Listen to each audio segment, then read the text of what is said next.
The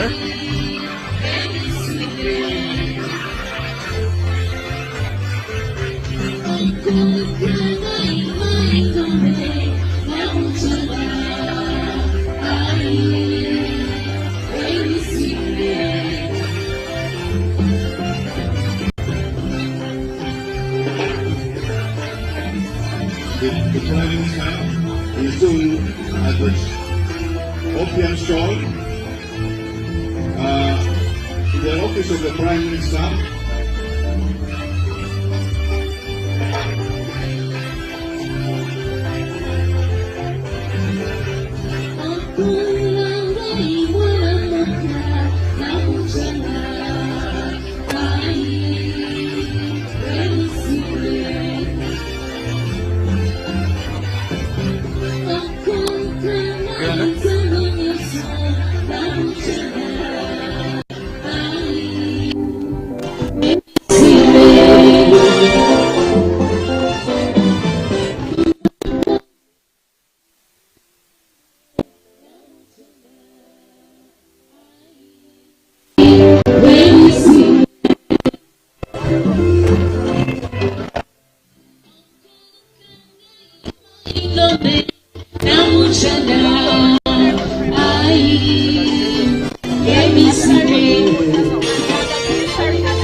Thank you, Uganda Police Band. Please turn it down a bit. Thank you. Round of applause for the Uganda Police Band. What is happening now, the Prime Minister is an exhibition stall for the Ministry of Finance. And this financial, the year we've just concluded, that ministry needs over 3 trillion.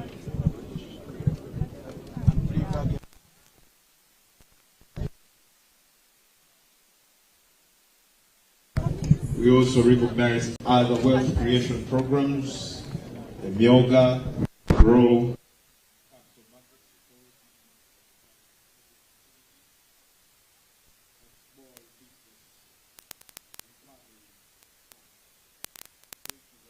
ministry.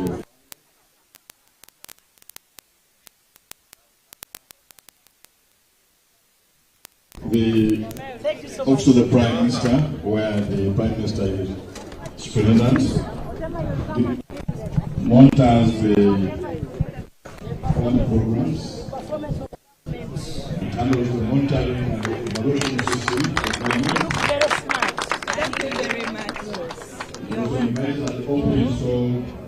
It takes more finance. Let us. This is our budget speech. Budget speech, okay.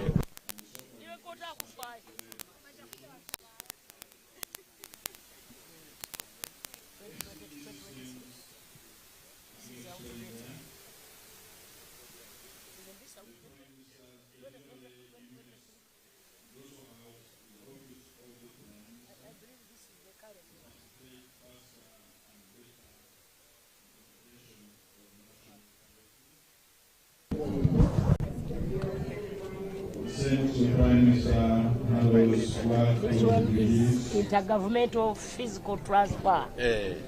You gift. This is the impact. The impact of you gift. So many schools, so many health centers. We are remaining with a few, which we shall also work on.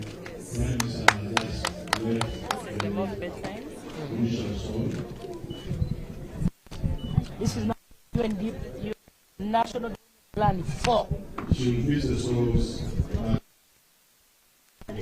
I contributed to this. Thank you. This is for my other colleagues. Yes. This is mine. How about this? Capital Markets Authority. Capital Markets Authority. Okay. You shall sign from up there. Okay. Now PDM. PDM. Say about PDM. PDM. Seba kukorera kida chongo. PDM. Yes. That's why you have got those things. For us to know and see where there are gaps to bridge. VDM kukolera kida kyonka.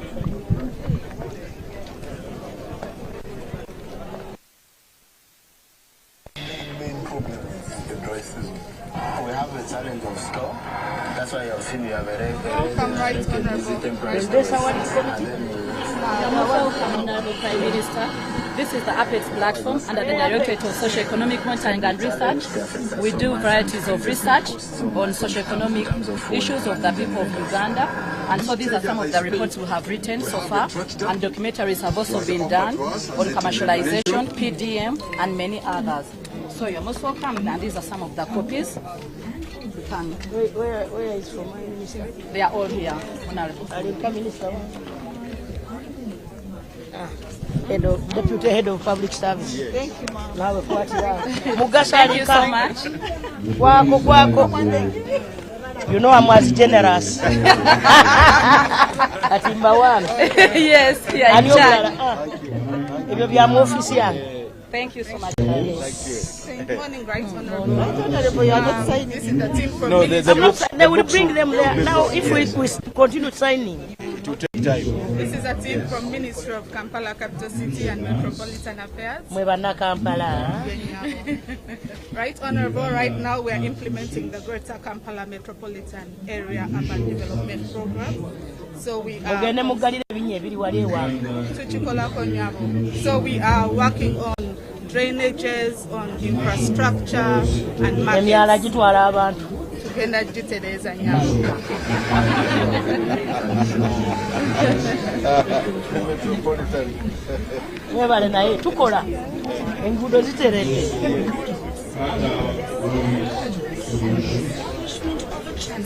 Yes, Honorable Prime Minister, you're welcome to the President. This is the Chancellery Department, one of the departments in the Office of the President. That gives us awards. That gives you awards, and you're one of the medalists, and we are proud of you, Madam. I have got a number. Yes, ma'am. So we are responsible for the custodianship and administration of national honors. Which one did you give me recently? We gave you the prestigious. One of the prestigious medals, which is the Order of the Crested Crane, normally given to people for their outstanding service to the country and loyalty. So we are proud that you are one of those medalists. You know I am a loyal cadre. Sure, ma'am. You're very much welcome. And these are some of our IEC materials. We welcome you to sign in. I will sign when I'm seated there. I will sign as many books. When you see me seated, make sure I tell you. Thank you very much.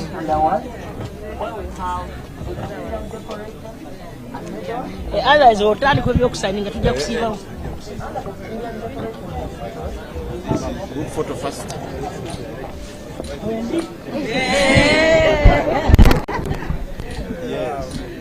Where is the Honorable Minister? Please, Bajagaman Zindizeka, Mugasulinka, Akaswan.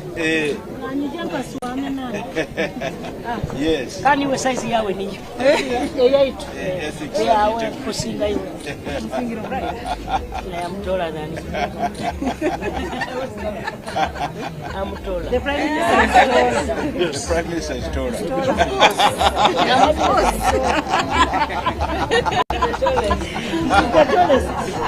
I'm accompanying you. Yes. Integrity, the department, the office of the president. Yes, our mandate is. Remember how we started? I want us now that we agreed. We must go back to the districts, to the ministries, and see how they are doing their work. Yes, we also have a district integrity promotion forum in each district. So we work with them to do the same. To under accountability issues on that level. So we also have standards on ethics and integrity. We have the National Ethical Values Policy. These are values that we identify as Ugandans, and we give them out for people to customize them and also take them down to the roots. We also work on... Yes, Honorable, there's a pack for you. For me. Yes, they are there. We also work on bringing down pornography in the country. We also have a pornography control committee. Yes. So this book is about about pornography, the effects and the dangers. Of course, the effects, the dangers to our children. Yes. So we work with schools, the communities, the parents to ensure that they also help. They help on the same, on the anti-corruption laws. We've made simplified versions and in different languages. And in different languages. We've also simplified the anti-corruption law and we put it in different languages for different communities. That one is to learn. This is office y'omukulu w'eihanga, ekitongole ky'ebyemichwe n'obuntu. Kale. Who shall read? Another packet for the minister. Yes. Yes. There are many as well. We need to work faster. Give us space.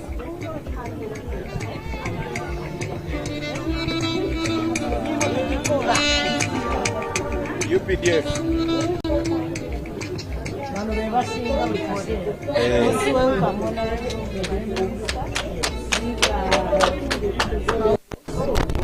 UPDF soldiers, and they make various items which we sell and get some income to keep them running. They make various items, so What? A pack? a set. Like this one? Yes. This one? All of it? Yes. Okay, I will come for it. Thank you, madam. For the home. That table mats. We do carpets. Thank you so much for the work you are doing. This is beautiful. Kale. Saiso okubalaba. Abakyala b'abasirikale baffe. Buno buki? Nyambako amaalo.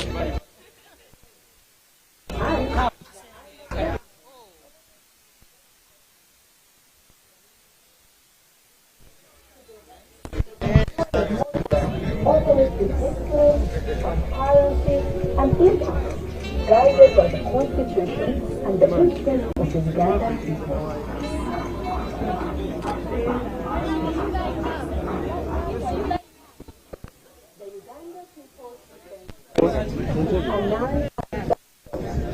National in character, patriotic, professional, disciplined, and productive. Indian authority. In line with UPDF. this mission is to defend and protect Ugandan sovereignty until social change. And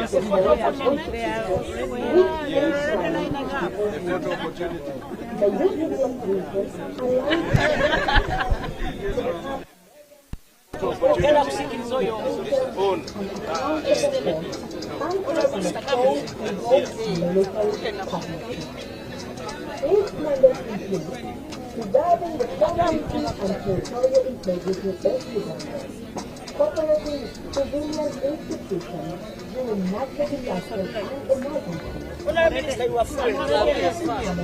And nuclear research.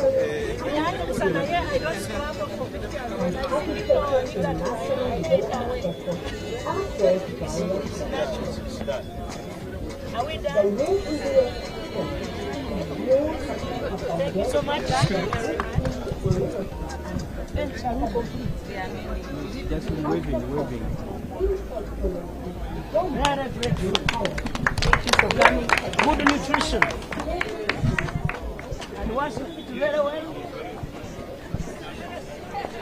This is Uganda Registration Services Bureau. Exactly. You're welcome, madam. Our mandate is to register businesses. Okay. Our mandate is to register businesses, intellectual property. We also handle what they call the security interest in movable property. So we handle the registry. If you want to borrow money using your furniture, things that you can move, we run that registry. Motor vehicles, furniture, and things. Trademarks.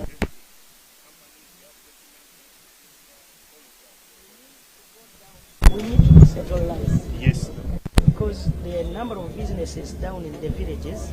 We had agreed with your boss sometime back. Yes. I don't know what happened. We did. We move around the country, but you don't follow us. So we need to take you to the people. We will, madam. Madam, I'll just request for a group photo. With my A group team. photo? Yes, please come.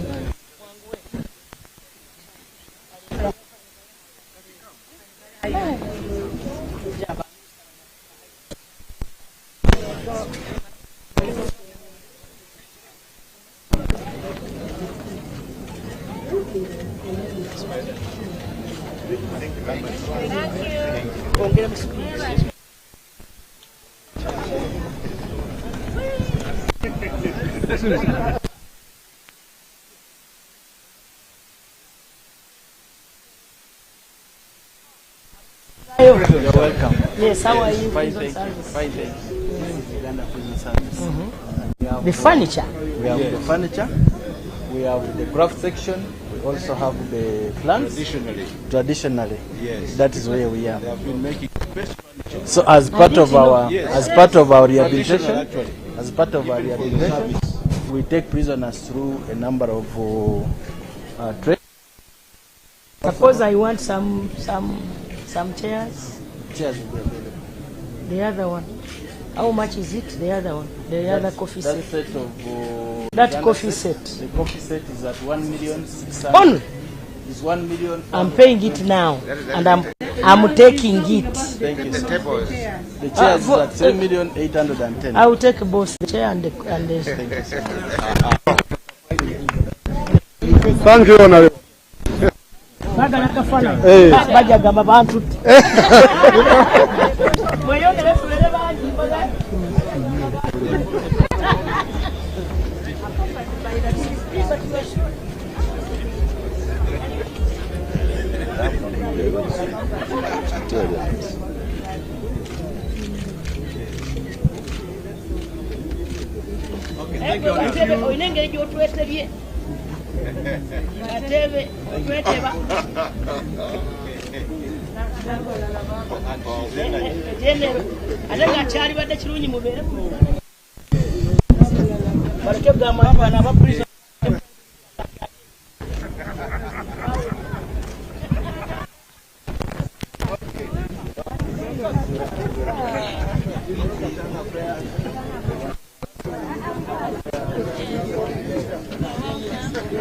Now everybody was said. Now has seen it. Citizenship and immigration control. You're most welcome. We are all here. And trafficking in land. You're aware we align international development. But we have taken long without meeting NGOs. Both local and international. Yes, we are meeting your team, but they don't update you. Yes, they don't. We'll come to How are you? update you. Well done. Yes. We are proud of you. You are doing a good job. Thank you very much. We truly appreciate. Let's Because clap for that. I know now you are connecting us. We are going to go to Dubai with no visas. So, very big achievement. That is Mumwagala Kashwani. Wetuli wano.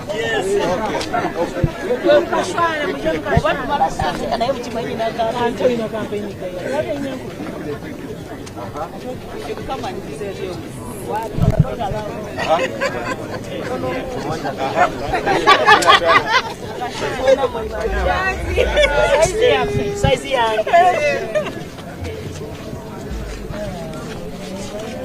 This is the Ministry of Internal Affairs.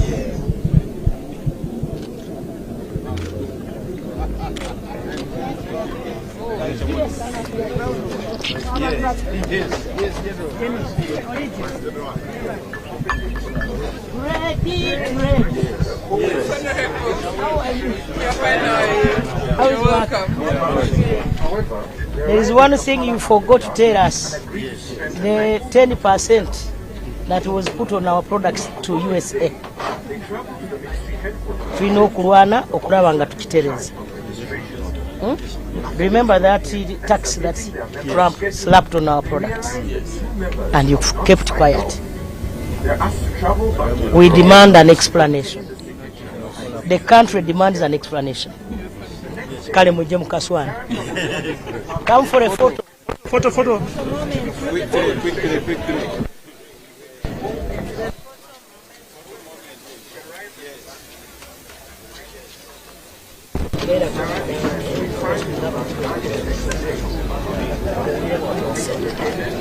Okay, it's done.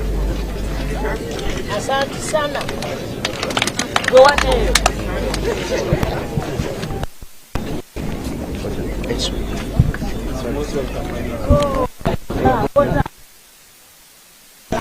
Amazi webulamu. Yes.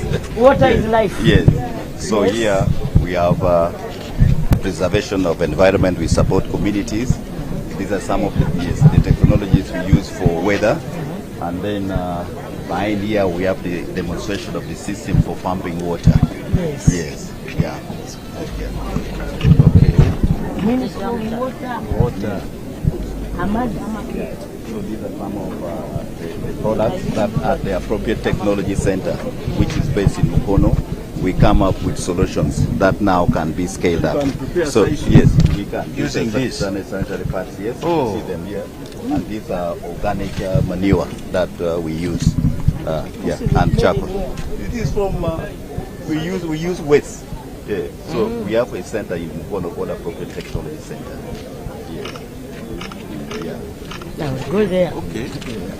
One of these days. This is the demonstration of our pumping system for water and sanitation.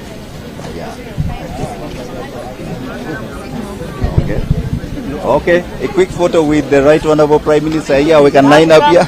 Come, all the stuff. Quickly. Yes. Okay.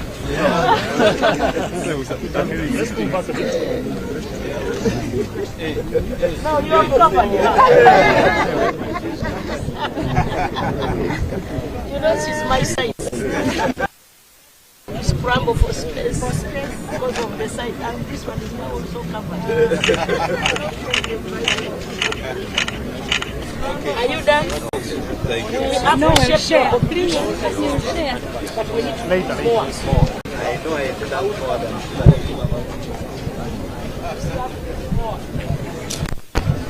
This is irrigation.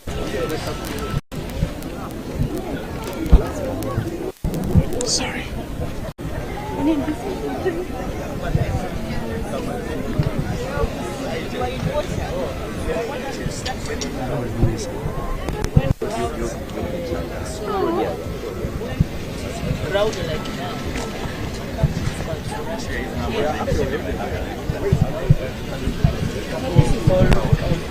Because our controllers can allow both power. It needs to be dual. Yes, that's what we are doing now currently. Okay. But this is what we are doing for the irrigation schemes all over the country. Yes, well done. We need more water. So many villages are not covered. Local government, local. The minister value. They are coming. Serikali za mitaa. These are the projects we have in the ministry. Most common one is parish development law. Parish development law. Go ajitukwasa tweyanziza. Yes. Then we have legs, local economic development support. Yes. Then we have NUSUP, the oil one. Yes. So you can have this. So local government, local. Tuli ba mukyalo. We are villagers. Please come for a group photo. Very quickly. In remembrance of this service day. I minister one. I have to suffer.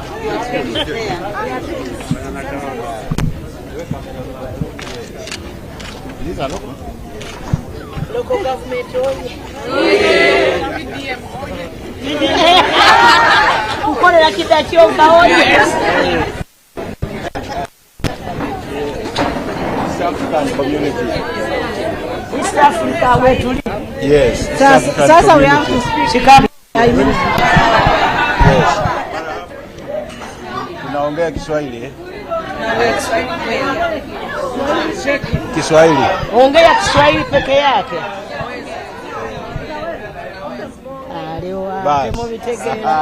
You come for a group photo of East Africa? Yes, East Africa. Thank you. Yes. Over there, they cannot manage Swahili for system. But we need to plan. We still have a challenge on the market. Yes, and those tariff barriers. The tariff barriers that are interfering with our markets, our products. That should be our target. This side. Energy. They want to take the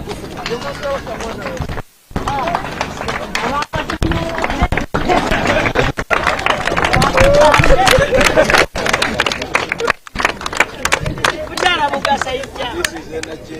Yes.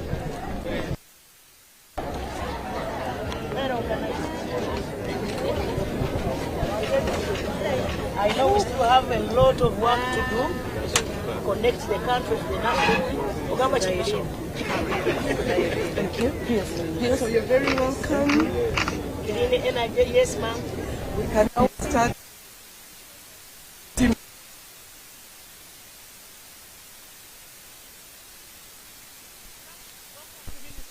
Development. I'm Dr. Patricia Litho, in charge of communication. Right here we have the petroleum sector. We have Alan in charge of fuel marking. 2 seconds. Fuel marking, we basically for fuel marking we are monitoring the quality of the fuel from the time when it comes from Kenya until the final consumer. So we are based on blending. So blending is what we're actually chasing after, to see those people who are able to blending and those who are adulterating. And those ones dodging taxes too. That's the other purpose. For the local produce, cassava, sugarcane, maize, that will be able to contribute to the fuel blending after the processing. This was launched by Honorable Minister on the 1st of July, and by the 31st of December it will be mandatory for fuel blending in the country. Where are we going to blend from? Busia, Mutukula, Malaba. Yes, Honorable. So here we have the other bit of petroleum exploration, but Honorable, I want to emphasize the LPG, what we call gas in Uganda, that we are promoting all over the country, which is part of cooking. Next to, please, they are still very photographer. Yes. For our local people. But there's a small For subsidy. us, the PDM people cannot afford. The cylinders are free, and they are only paying for the gas. So the filling in for the gas is only 100,000 Ugandan shillings. That is free. It comes with the yes. You only pay for for the gas, yes, not the cylinder. But Honorable Prime Minister, the cylinder free. Where should we get it? Starbucks and Total and. So Shell. if I come from Kakume and go to Mubende at Total, I will get a free gas cooker. All you need is an letter and a form that is provided for you, and you can be able to access. In the community are aware of this? We have been promoting it on regionally, but maybe we will need to go lower, district by district, Honorable. I want to suggest that whenever the president has gone, especially these big rallies, yes, we get somebody to talk about this. Yes, Honorable. Naturally. Yes. So, Honorable, we have clean cooking, we have ethanol, and also the electric pressure cooker that we're also promoting. And then we have our mineral resources. If we could move this side, photographers, thank you. Something about ethanol cooking. Please. What happens now for me from Kakumi? Yes. You know, that is where I slept. We use ethanol for cooking extracted from cassava and maize. Where can I get it? It's we have an office in Mbuya, but all over the country. I bought it from Kakume to go to Mbuya? No, we have all over the country. All the major districts and cities have them. We have stores there. Where? In Hoima? No, in Hoima, no. We have in Chiboga. But we do free fuel So deliveries. you need to do promotion. Yes. And of course distribution. Yes. the nearest centers. Otherwise, people are finishing our forests. We also have the minerals. Sylvia? They are finishing our forests at the expense of their life. They are inhaling those gases and people are dying of cancer. That's why we are promoting all these clean cooking alternatives, LPG, e-cooking, electricity cooking, and biogas and others. So that's our strategy to address that problem.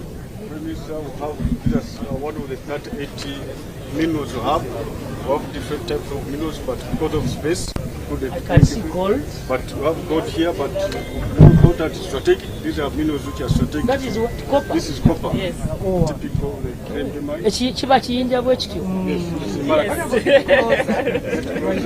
a stone like.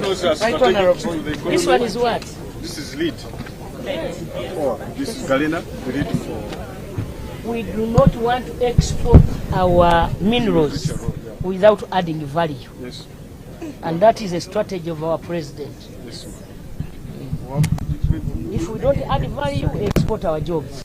Yes. That remains the policy we are implementing. Those are very strategic to our economy. I've got NDP for security, agriculture, industrialization, and so Iron ore. Yes. I'm told we have the best in the world. Kabale, Rwanda, very common. Okay, Muko.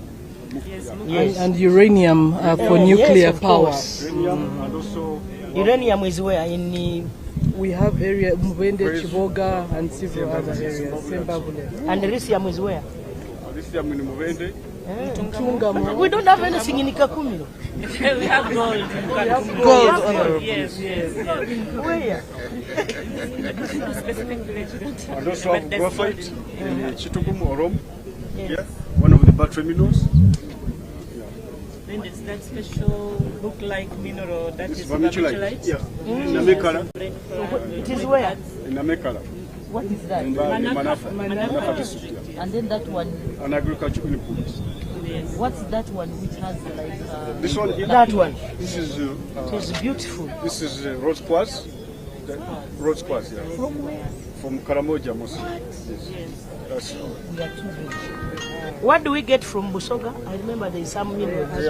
They are us. Where are they? Don't have a sample here. Oh, they are here. They are us. And these are used to produce computers. Yeah, high technology. Yes. Electric vehicles. We have spent a lot of time here. But of course, it's a big ministry, right? We have the nuclear that we are promoting, and we hope our uranium will contribute. And then we have a renewable energy. The reason we have spent a lot of time with you, yes, Honorable, because you are the driving factor for our economy. Yes, Honorable. So we had to give you enough time. And we thank you, Honorable. Thank you so much, Honorable.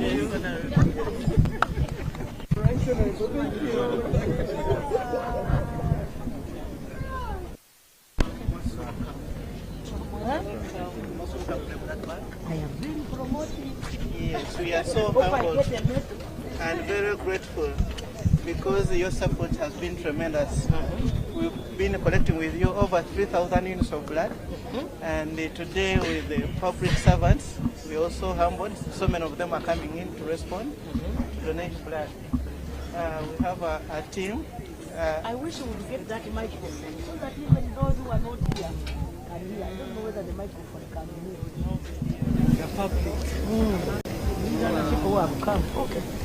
Yeah, today we are joined with so many of our superiors. She's in charge of blood collection in this country.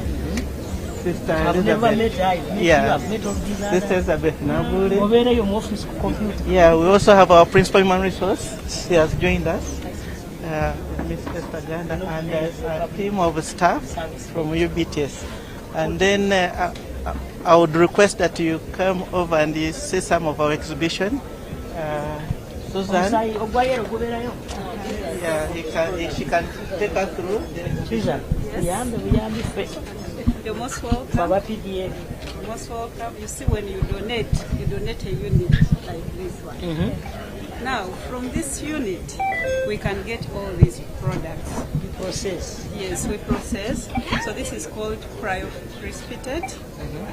a product that is given that is rich in factor 8. So this is prime precipitate. So we can also get plasma from it. So this is fresh frozen plasma.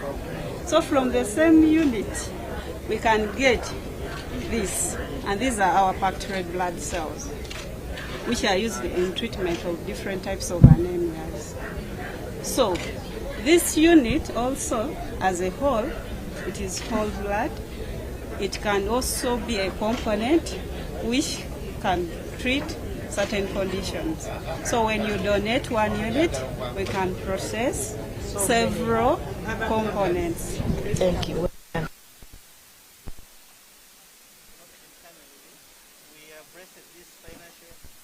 We've been able to get equipment that helps us to mix the blood with the anticoagulant and at the same time measure the quantity of blood, the exact quantity of blood we need from a donor.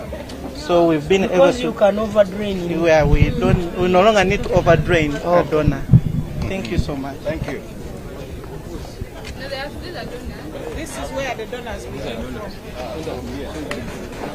Tugenzeewa. Kiruddu. Tuli Kiruddu. Kiruddu. Ronald is my name. Yes. We are from Okata Wellness Solution. Yes. We handle non-communicable diseases using our food dietary supplements. This is colon detox. Every human being needs to cleanse their colon. Just the way we service our cars, we need to service our guts and colon. All ailments, you have to service. So all ailments emanate from what we eat and drink. So colon detox is very important. I move naturally. Yes, we have super omega-3. It's very good for our eyes, our brain and heart. And people who are having pressure, hypertension, you need this. These are all food dietary supplements. Organic, there are no side effects. We have resveratrol. It's very Somebody good. was asking Yes. which food can we eat that have that have those ingredients. You can't eat a particular fruit, but you have to use all the fruits. Our bodies are made to take fruits, vegetables, and water. So we have to take all fruits. Most fruits are not here. For example, the knotweed is not in Uganda. It's from Japan. You will get it from this. Resveratrol is a super antioxidant. So our bodies rust every day when you wake up. That's why we have inflammations. So if you have body inflammations, you need to use resveratrol. Use this as you're sleeping at night, and it gives you optimum health. Yes. We are at Budu House. Budu. Yes. This is a mobile TB clinic where we test for TB. Yes, we test for TB. We have mobile. We have digital X-ray inside in the lab. So we do chest X-ray, check for the chest, the lungs, and then we are able also to do laboratory tests to confirm. We have moved it together almost across the country. Yeah. I'm so happy. You're most welcome. Thank you. Well done. Thank you. And I believe Ugandans are now using the facilities. Yes. Here we are. You're most welcome. This is the immunization van, and here we are providing all the routine antigens. We are including HPV, yellow fever, and hepatitis B. So, well done. Thank you. We have been moving together. Yes, we have. So this one, we have moved across the country with this van. What? You are welcome, right? What day? Yes. We are in 2 locations. This is Uganda Wildlife Authority, but the main ministry exhibition you are going to find it right honorable. Welcome, right honorable Prime Minister. As you can see, Uganda Wildlife Authority, we are committed to conserving for generations, and we are using different methods to create awareness in the communities, using these tracks that we have, using audio visuals that we create to increase the visibility and awareness. We are focused on conservation of wildlife and generally in the areas where our people are living, so that they can manage what is in their area more responsibly. We have this display, but also ahead. Thank you. Where are we going now? So do we go behind this side? Right Honourable Speaker, Right Honourable Prime Minister, we wish to hand over these copies. Get you finished here, then we go back. Right.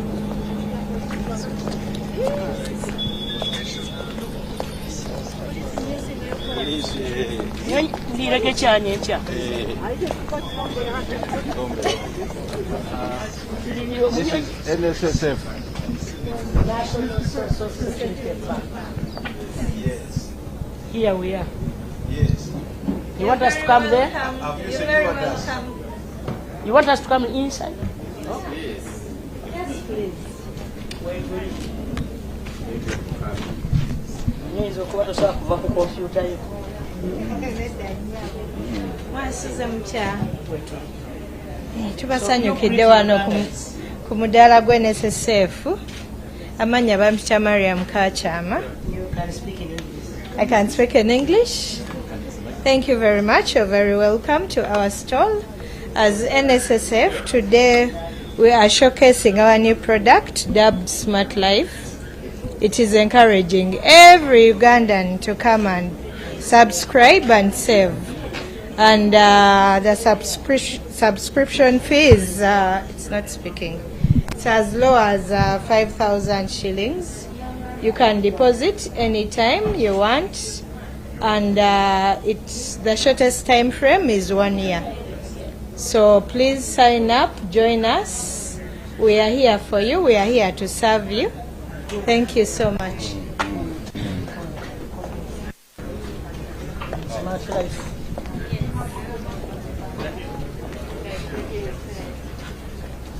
This is welcome, right honorable Prime Minister. Oh, this is China. This is China, Uganda.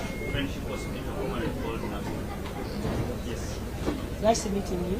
Nice meeting you. Yes. Tell us about. Yes.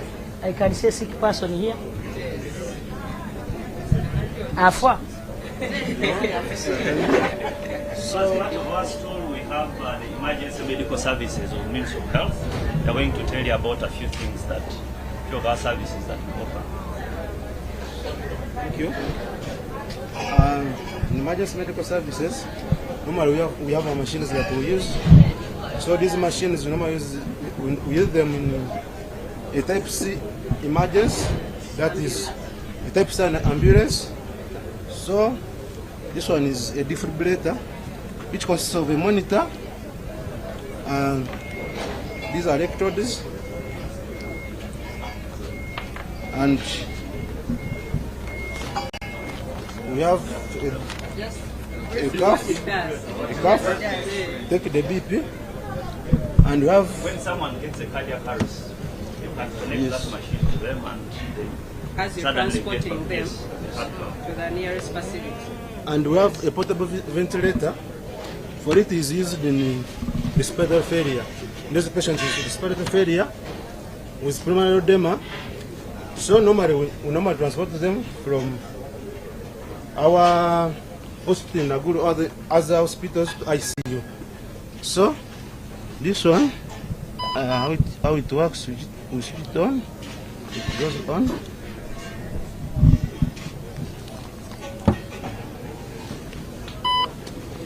That's a ventilator. Yes, a portable ventilator. For somebody to breathe. Breathe, yeah. So it has. So we connect. So it has several ventilation modes. So like this IPV, we use it when a patient is intubated. So when the patient is not intubated, we use CPAP mode, of which we need to connect. In CPAP mode, we connect a CPAP mask.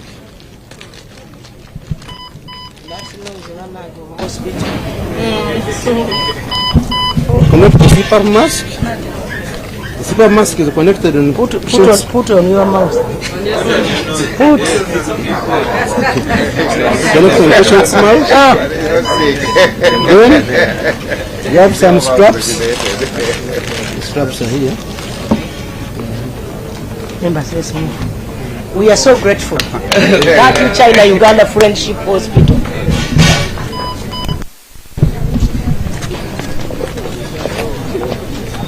You also come raise the Kawempe. Yes, please. This is a stall for Kawempe National Hospital. You're most welcome, Right Honourable Prime Minister.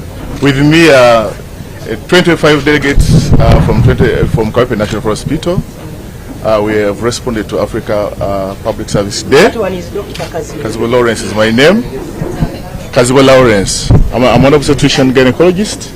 And with me I have consultants, pediatricians, nurses, midwives. At Kawempe we offer these services, obstetric and gynecology. In that we have surgical services to save a lot of lives for mothers giving life. We've saved so many babies' lives. We also offer services, tertiary services like ICU, NICU services. Allow me to get closer to the banner so that we display the pictorial of what we do. In this first and second shows the tertiary surgical services that we offer to the members of the public that come to us. We have a 10-baby incubator that was made by one of the Ugandans. It is seated at Kawempe. We have 2 of them at Kawempe National Hospital. It's a great innovation that saves a lot of babies' lives, newborn lives in the institution. We do offer oxygen services. Remember what we went through during COVID-19 and ICU services. So, government of Uganda came to our rescue and put a plant in the institution. So we are well with oxygen services. Digitization, we are in the process of getting rid of the analog way. So we are already embraced digitization and are giving won an award for implementing the presidential directive on doing medical records. We have NICU services, we have baby ICU. So a lot of babies' lives are saved in Kawempe National Hospital. We do offer also ICU services. Thank you so much. The other one that is made in Uganda. No, we must not. They are being helped by the Ministry of the Presidency. Yes, they are being. The President has helped those people. Can you have a photo moment? If you don't A photo moment. Please join me.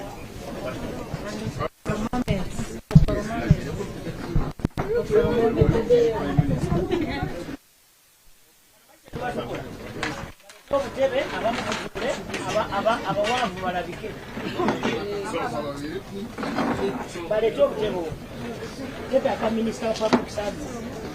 Yabongeze emisala. Mulina emisala mingi. Don't take it for granted. Thank you so much. I want to appreciate the President. One, for enhancing the scientists' salaries. I expected a big hand clap. Because I believe the doctors and nurses here must be happy indoors, inside there, in your hearts. Extremely happy. Thank you so much. And we know you are retaliating in terms of services given to our people. Sure. Thank you so much. Thank you so much.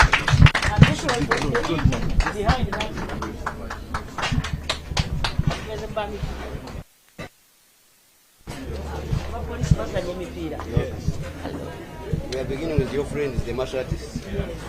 Madam, you're welcome. And the person to take you. Nice to have you here again today.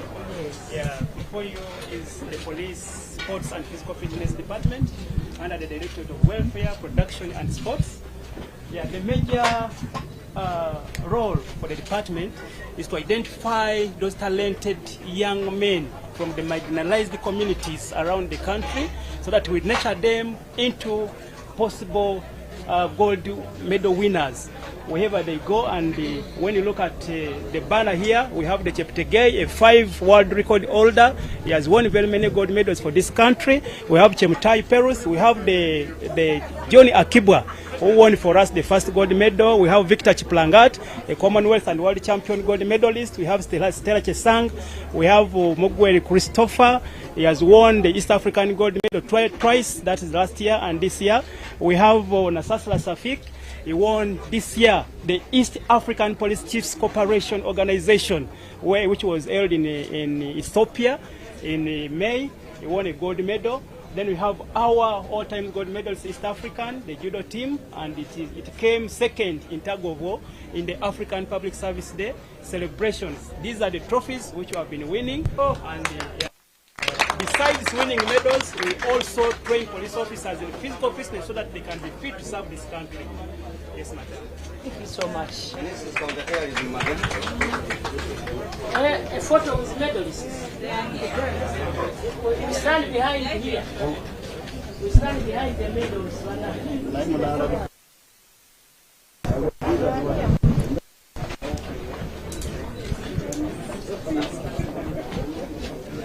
And then another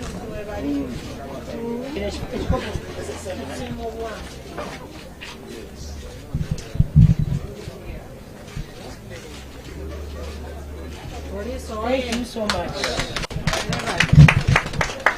Hey, it's about to rain again. Mom, it's about to rain again. We have no control over the weather. Let's go through very fast. This is related to counterterrorism, where we have somebody responsible is here to take us through. Welcome, Right Honorable. This is Directorate of Counterterrorism under Uganda Police Force. We have come with a few of our capabilities, which include the canine and the explosive detecting dogs. So they are here to explain to you, and then we later go to another stage. Welcome, I'm AIP Howard Rogers. I happen to head this. So we have brought this for the purpose of the day and for what we do always whenever we are doing our work. Here are some samples of explosives which we always look for. Whenever we go for a field where they are targeting us, we look for this. These dogs are trained in a way that this one is for explosive, this is for tracking, the other one is for drugs, and this for search. Now here is ivory. That's why we always deploy at border points, airports to look for this, for those smugglers who want to smuggle them out. Now too, we have this. Before any work is done like us in uniform, we make sure we dress them on this to give morale, behavior change, that there is a duty. That's why we give them this. We first dress them, then they go to the field when they're ready. Here, training suit. Training, only for training. Like most especially guard dogs, this is what we use for training. Attacker dogs, we use this. This is the food. We feed them on. We feed them on this beef. This. Together with this. These are bobtails. Now this one, after any work which they have done, the only reward they get is this. This is their salary. Without this, there's no work. It's just like us. If we're not paid, there's no morale. So for them, they also this. This one. This one, after discovering what we want, like an explosive, we reward them using this. You throw where it has benefited you from. It feels happy. That is it. Thank you. It is important. It is important. Yes. Right Honorable, you are welcome to the bomb squad, also under the Directorate. And the Inspector Wandera is here to explain the details. Thank you, Right Honorable. In bomb squad, we do carry out what we call render safe procedures of suspected IEDs devices. And some of the devices we use are these on display. One, we have the EOD robot. This one, when we carry out what we call remote capabilities, we can drive this up to 400 meters and deal with the device. The operator is seated in a safer zone and he has a monitor. This has cameras around, so as we drive it, it's able to tell us what kind of device is being planted and we're able to deal with it. If we're not using remote capabilities, we have what we call semi-remote capabilities. This is where now an operator dresses in a bomb suit and walks down to an IED, an improvised explosive devices. This one is around, this 90 pounds, around 45 kgs. person walks down, and one of the tools he or she walks down with is what we call the disruptor. That one can go and deal with it to be able to disable a device at a distance. A wire is connected and it is fired at a safer zone. We also have other tools. For example, here if we have a suspicious abandoned vehicle and it is locked, we can access the vehicle using this tool. This is called the vehicle access toolkit. We have the metal detectors. If a device, for example, is planted under the ground, we're able to tell the exact location of the device using this metal detector. We also have what we call the rigging kit. This is the helmet, the bomb suit. This continues for the head protection. We have the rigging kit. This one is, we use it in situations where we have to pull a device from a potential hazard, secondary hazard, to a safer zone. Or we have what we call a bomb bin, so that we are able to move it to a safer zone where we can deal with it. Yes? Second.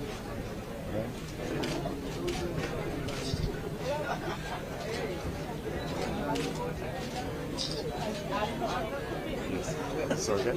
All right? You continue again? Good. Yes.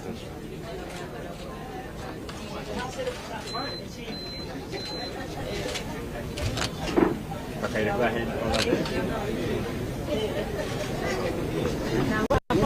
Thank you.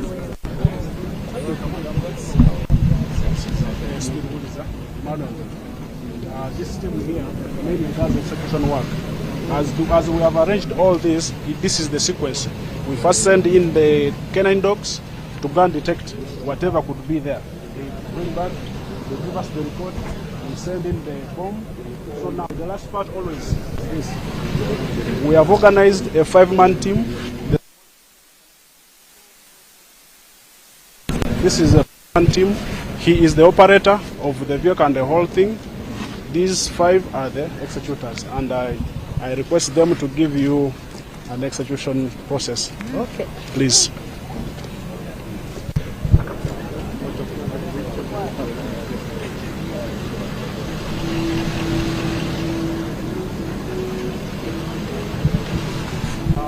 Right, Honorable. We also have information that we always give to the public in form of sensitization and awareness. And these ladies here are here to explain briefly about what these ones mean, or how bombs are concealed. This is public information and we always give it out to the public.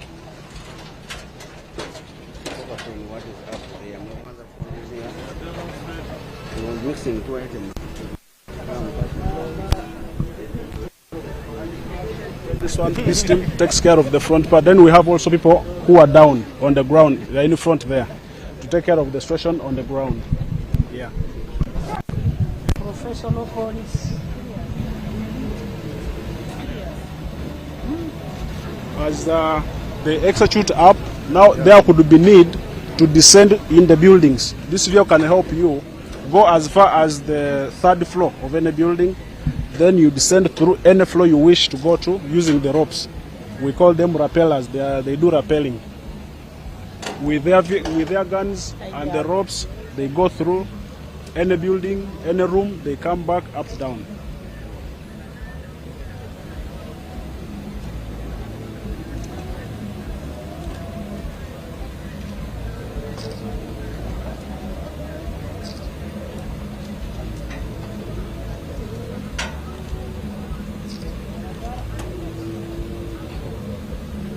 They are professionals, they can't...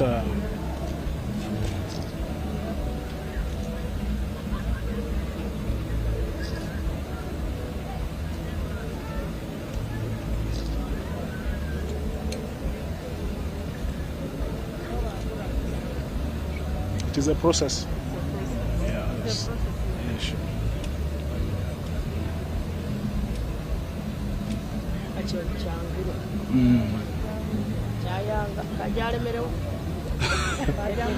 The driver will head it.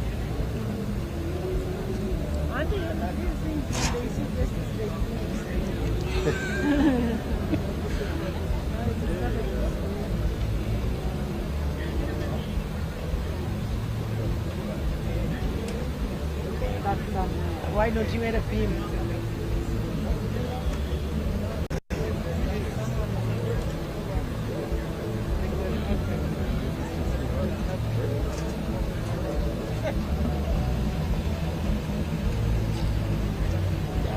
He has many alternatives there where he can employ another hook, they are called carabiners, to descend. He may follow down. No, he can't fall down.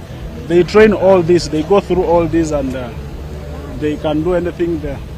Why doesn't the driver put it down? The operator is here, is seeing. Yeah. Yeah, even ladies, they are there. Even ladies can do this. They can do this very well. It's fitting.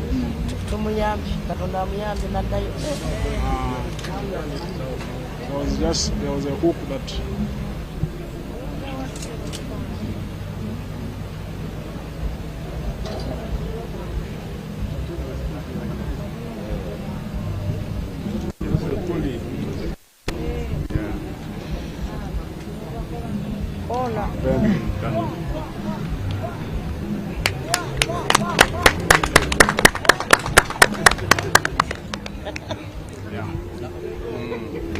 So that's the end of the city police. Yes. So there is another stall for police ahead. Yes. Yes. Well done. Thank you.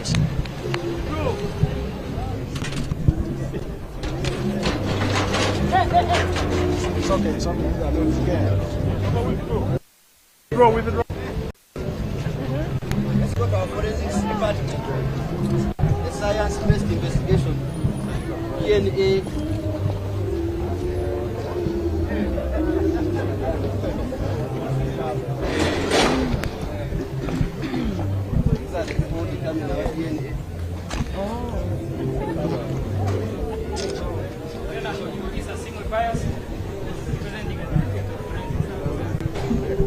The directorate is tasked with the provision of timely scientific truth, excellence and safer communities. We have 7 departments, 2 of them are administrative and the 5 are technical. And out of the 5 that we have cybercrime. The person who can take you cybercrime is Wahire Lamek, ASP. We have the Department of Question Documents that handles the forgeries of documents and fraud. AIP Okalebo can take you through the Question Documents Department. Then we have the CBRNE, Chemical, Biological, Radiological, Nuclear Explosive Analysis Department. And it is divided into 2 labs. Forensic Biology that handles DNA, and Forensic Chemistry that handles toxicology, explosive residue analysis. And we also have the Criminal Identification, the one that issues police clearing certificates for Certificate of Good Conduct. But also under that department, we have ERT, Evidence Response Team, a team of experts that normally respond to very sensitive crime scenes. If you so wish, the officers can explain to you what they do in the different departments. Thank you very much.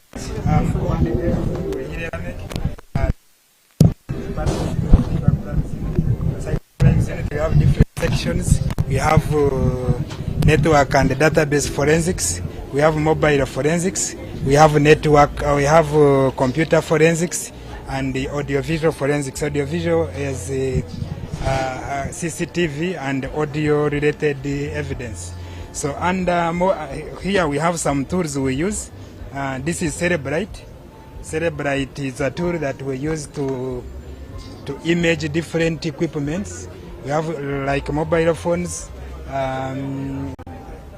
or electronic gadgets, which we normally use in communications, can be handled if it is suspected to have been used in the commission of a crime. Even if the details were deleted, this equipment can extract and recover and analyze in relation to the case.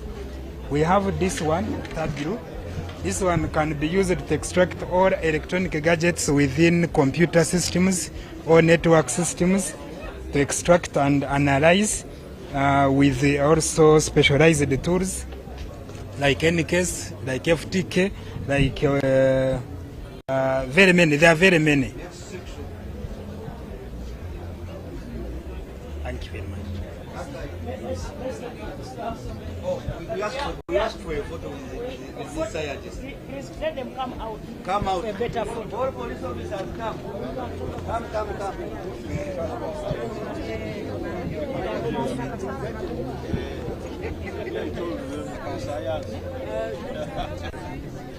Yes. All police officers come.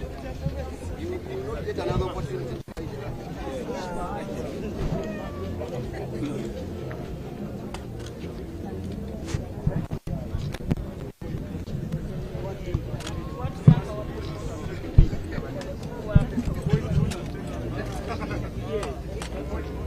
Security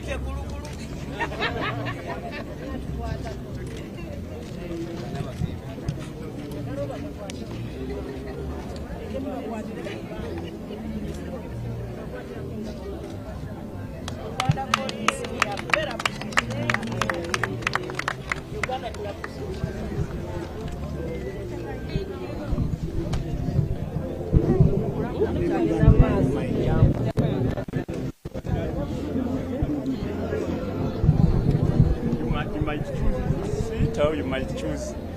No, let's stand. We have three technical departments. We have museums and monuments. Museums is exhibiting here. We have got tourism development. We have got wildlife conservation. We have got agencies, mainly Uganda Wildlife Authority and Uganda Tourism Board. So Wildlife Authority will be exhibiting and the Tourism Board. I request you begin with the Uganda museums. They are ready. This is for what? This is a sheet from Bunyoro. Lift and show. Made up of hippopotamus. Shillings. It was first acquired in 1905. 1905. And then taken by the. What? Yes. Yes, like this. Hippopotamus. Put it on your face. Yeah, you cover, yes. You cover your face, you cover your face, everything, you know.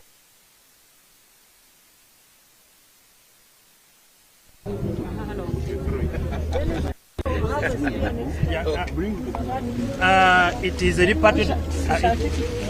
You bring it when I'm sitting so that we don't waste a lot of time. Okay.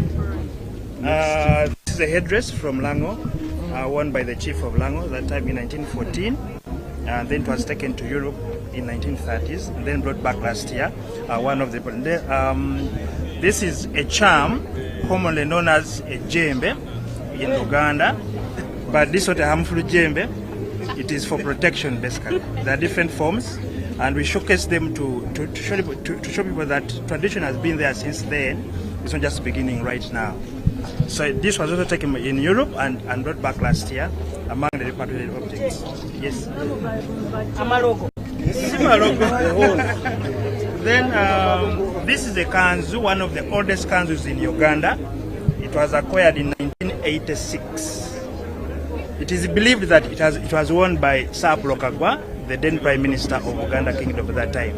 However, we are still undertaking research about it, who exactly put it on. Yeah. The material is very authentic and is very original. It is over 117 years old right now. Yes, so we preserve it for future generations and people to really see that clothing have been in existence since then.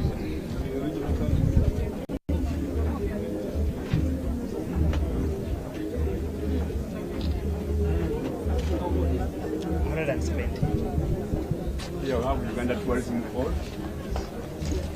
Most welcome to Yes. Welcome to Uganda Tourism Board. Our mandate is to market and promote Uganda as a preferred tourism destination of choice. We do this regionally, domestically, and internationally. But then also, right Honorable Speaker, under UTB, we have different units. We have a quality assurance that is in charge of licensing, grading, and classifying all hotels and accommodation facilities. We also have product development that is in charge of profiling, creating new products in the market that we promote. And most welcome here. Right Honorable, allow me to give you one from Uganda Tourism Board. I'm so grateful. You're most welcome. Thank you. One for Uganda. Just pull it. It can't. No, just pull it. Let me. Namna hiyo. Yes. Then I squeeze it. Yes. Sagala kumanyira. Uganda Wildlife Authority, right, Honorable. You're welcome, Right Honorable. This is Uganda Wildlife Authority. My name is Nachonanya Maureen. Our main aim as Uganda Wildlife Authority is to protect wildlife in and outside protected areas. Right here, we are trying to showcase the poaching items that orange poachers use to kill their wildlife. As you can see, there's already an animal that was trapped. So we're going into the communities and teach them how to do away with this so they can live differently. Here we have the black and white colobus monkeys that the Bagisu are mainly used for their cultural purposes. So we also go there and teach them about conserving this animal. This is the chimpanzee, yes, Enge. This is the chimpanzee that is always, if you would like to trek it, you go to Chibale National Park. These are spotted-necked otters. They're really known to be in Lake Victoria and lakes around. This is a bell-hind tortoise. A fun fact, if you would like to know the age of the tortoise, you get a ring and keep on counting the rings. That's when you know the age. And then this is an eland. It's one of the largest antelopes we have. So this one you can always see it in Lake Mburo National Park. And then this is a rhino skull. You can always see rhinos around Ziwa Rhino Sanctuary. And in that we are having a campaign, a rhino naming campaign, and we're looking for people who can come up and sponsor rhinos. 17 of them are out there for you to sponsor. This is a cheetah, the fastest land animal. It's a skin. So you would like to see this? Pian-Upe and Kidepo Valley National Park is there to serve you. This is a femur of an elephant, an African elephant. You can see elephants in all our open savanna national parks. And then we have come up with education materials. This is a conservation education material that we have come up in the recent years.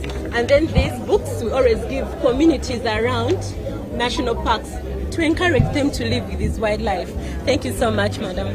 Thank you. Right Honorable, request for a moment with the team. Photo moment with the team. A photo moment with wildlife. Yes. You want us to be this side or this side? Facing. Mutunuleli.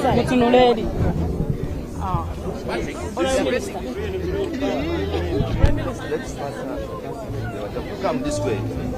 I cannot tell you how to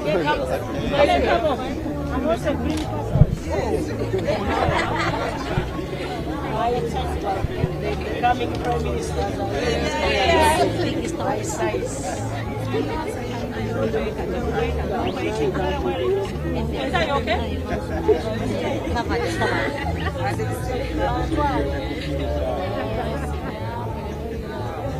Uganda Wildlife. Thank you so much, Right Honorable.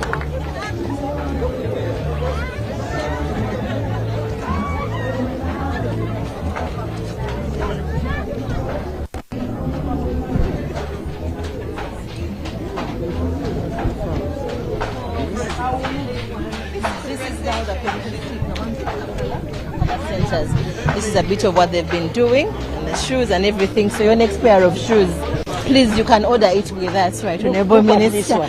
That's beautiful. We can actually do that. In Paumu, yes, that's possible. Right, Honorable Minister. Yes. These are good bags, eh? Yes, they're very good bags. A little purse on it.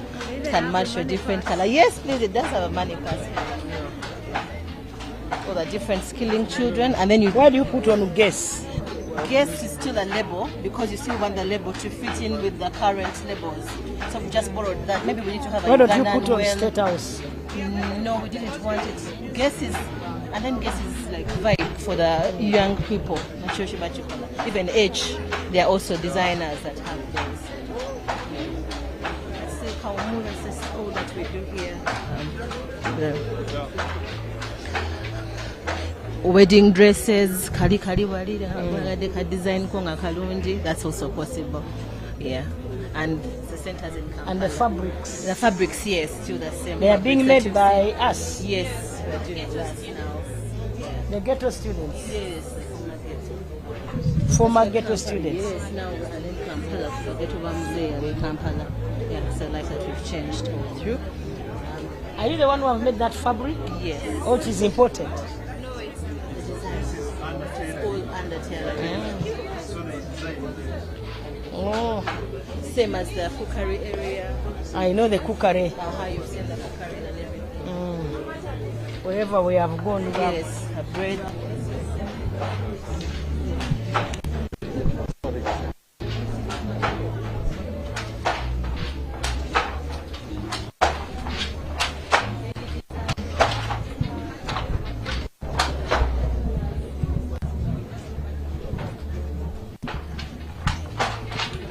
Also, just let us know what you'd like, the different colors, and then they do the designs for you. How many do you make in a day? I make 5 meters. 5 meters.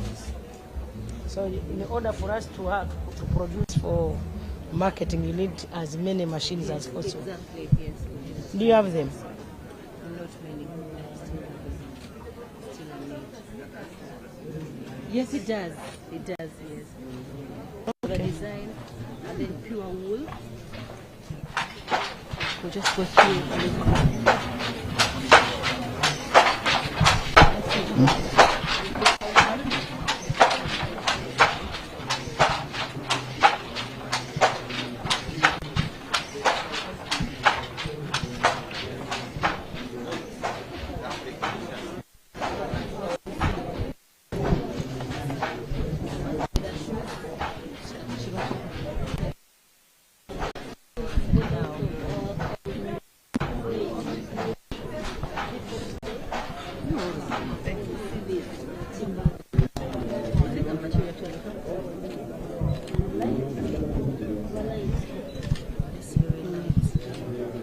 So have for chairs and the farms, and then the farms in case.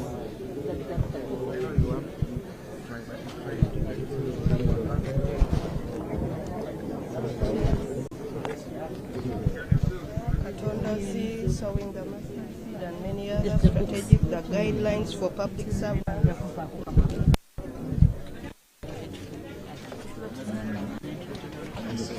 A photo. Not very nice. State House staff.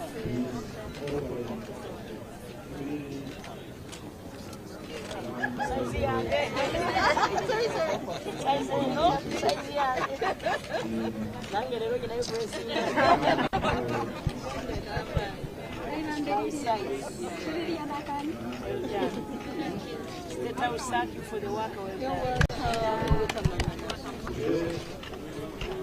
Service and the stone of this stone is located at the back of the store at the back. The store at the back.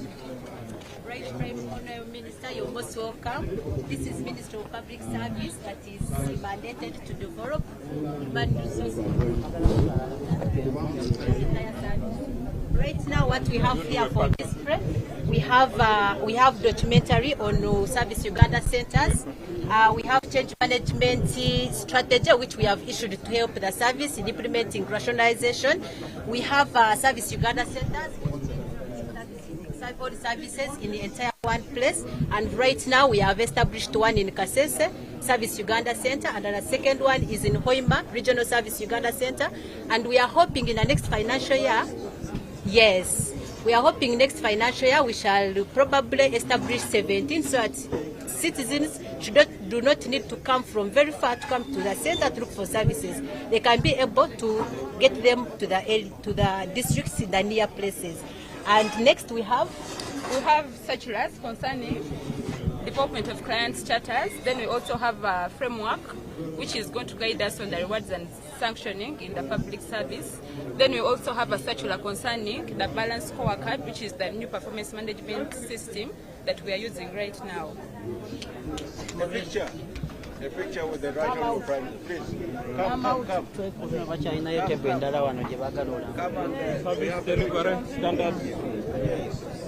Service delivery standards.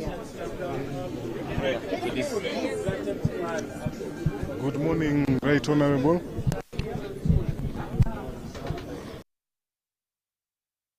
For service delivery standards, co-state service delivery standards. This is the compendium of service delivery standards for the 9 service areas that are produced and delivered in local governments. We have for health, standards for education, standards for works, and the others. We have translated them into 6 local languages, and these are the translated compendium that we have. The Runyakitara one is here. Honorable Minister, there is also we have a package here. Someone can just make a presentation. This is the Runyakitara one. Yes.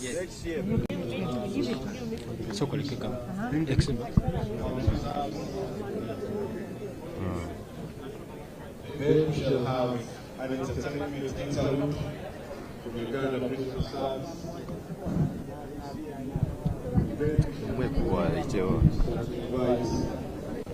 The chief guest of the day.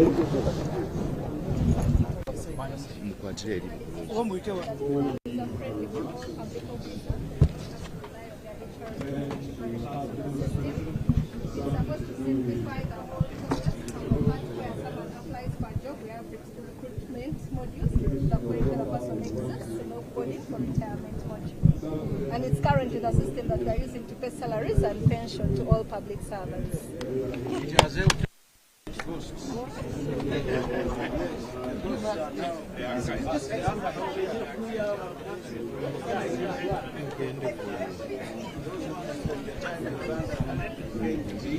is the National Archive Center.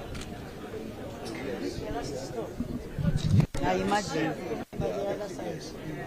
So, right honorable, you can see protectorate records, and then the Uganda boundaries when they were involved, and then, of course, the Uganda agreement, Political 1955. He was a political prisoner.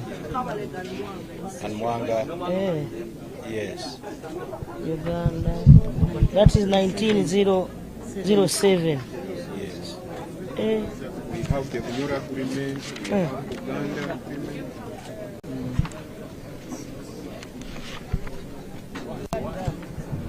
Whatever you want, you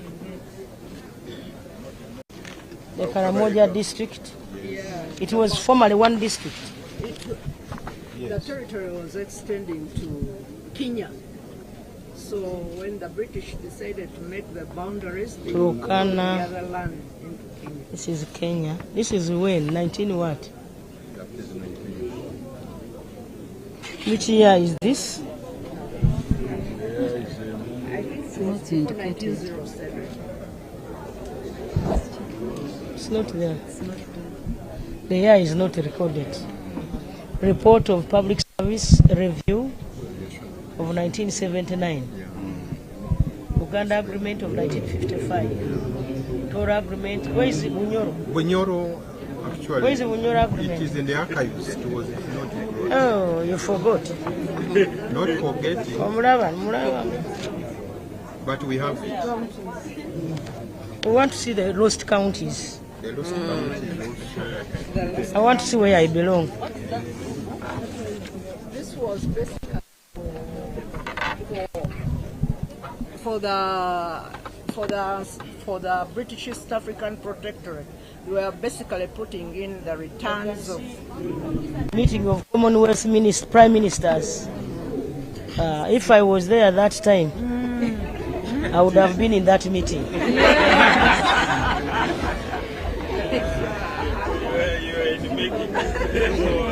I was not yet there. You will be in the archive next time.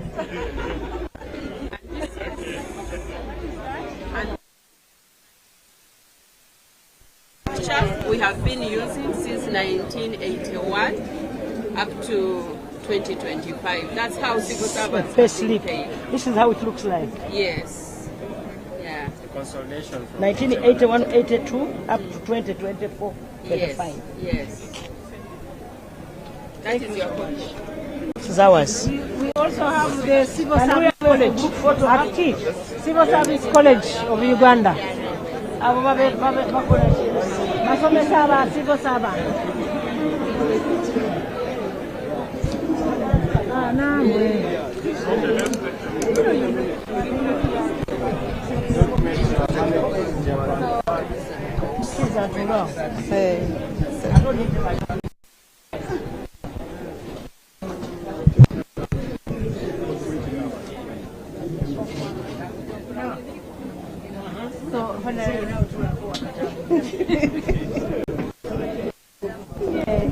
Honorable Prime Minister, now have migrated from paper. We are going digital. We are going digital, and this is the system we are using. It is electronic records management system.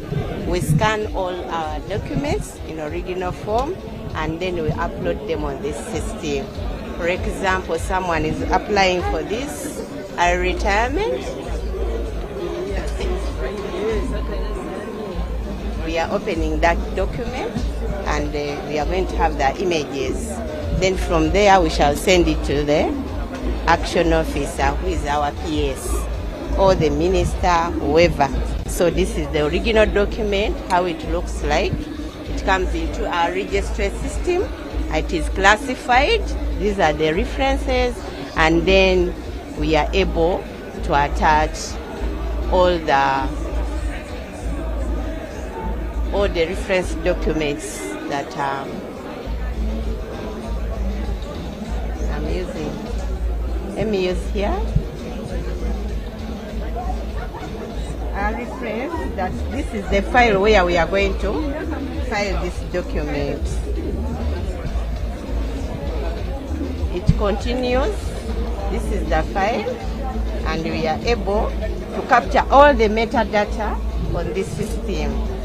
So if we are set, it is sent to the responsible officer, who is the permanent secretary or the minister, whatever case may be. So we are able to check all details, and we are able to send this document from the registry, and then it moves to the action office. We are coming out from the paper to electronic. Yes. Thank you. Come for a photo. This is our own ground now.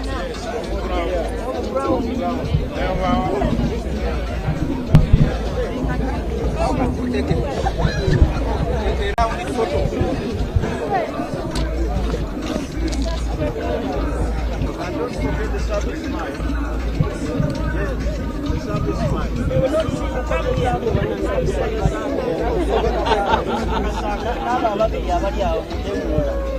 Just get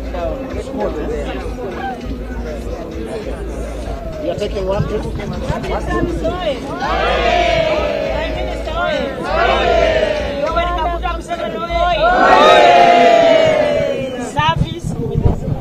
Yeah. So we are going to the other side.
Choose the transmission company.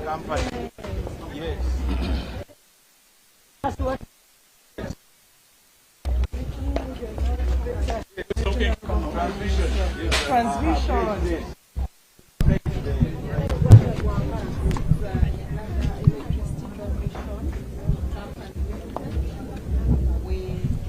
Bulk power. Yeah, that's what we do. High voltage, yes. So that's what we do. Have you settled the vandalism? It's still These in the fellows process. who are cutting the pylons and stealing everything. We are working with the communities. No, we agreed they are terrorists. Actually, they are terrorists. We are treating them as terrorists. And 17 of them were arrested last week, and they've been And prosecuted as terrorists. Yes. They have not been sent up there. ETCL, you ETCL. Generation and distribution. Yes. So this is now distribution. Yes, Madam. We are happy to see you here. Working on them. We are working on them, Madam Minister. Yes. We are seeing improvement by the day. Exactly. And we're here to serve and distribute power, distribute the light. That's our mandate. We have gone as far as the country where it has taken us, including Chibale, our district. Kakumiro, yes. We have a lot of blackout. We are working on them, and that one we've already explained through the PS on why we're having those blackouts. But nonetheless, we're having at least 85% of power. So they are injecting another 518 transformers by December to address these power gaps that we are facing. Yes. Okay. Thank you. Well, generation. How are you? Generation. Nice. No, So not we not only generate megawatts, we are also generating development in Uganda. Probably the electricity in your home, it has something a lot to do with us. So we are like the ground project when it comes to electricity coming to your home, the whole electricity selection and everything like that. Operating Karuma. Well, yes. So we have Kira Nalubale. It's the oldest that kind of is the story of Uganda's energy sector, energy development and energy generation. We have Karuma. Karuma is a masterpiece in just alone its architecture. It's built underground. And then we have also Isimba that has helped transform communities like Kayunga and Kamuli. And we also have Nyagak 3 that is in northwestern Uganda. Once it's commissioned, there's going to be huge change. Thank you for coming to our tent. Commissioning it in August. Nyagak 3. Nyagak? Yes. Thank you.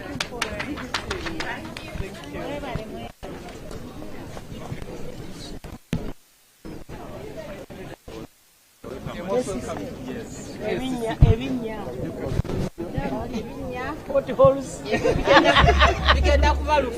are no longer going to see. I know. Yes. I know, and I want to appreciate. Because everywhere in Kampala now is a construction site. Thank you. Thank you, ma'am. And that gives us hope. In the near future, potholes in Kampala will be history. Okay. Under your leadership. Thank you, ma'am. Ma'am, you are welcome to KCCA. KCCA, we do urban farming, and I would like, yes, PDM, but we also have a demonstration site. At Chanja. Allow me invite my technical officer to take you through. Even within a small plot, you can farm and have vegetables. Yes, so this is Chanja Agricultural Resource Center. It is a demonstration farm for KCCA, and we are demonstrating urban farming. We have different enterprises at the center. We do horticulture. Horticulture is we grow vegetables. We train farmers how to grow vegetables in the city. They grow herbs and spices. They grow vegetables. We do poultry and other enterprises. So these are demonstrations we have brought here for display. And then we have this. This is a box garden. It has drip irrigation system. So someone can use a small space and grow vegetables. These are tomatoes, very good varieties of tomatoes, which are suitable for the city dwellers. Thank you.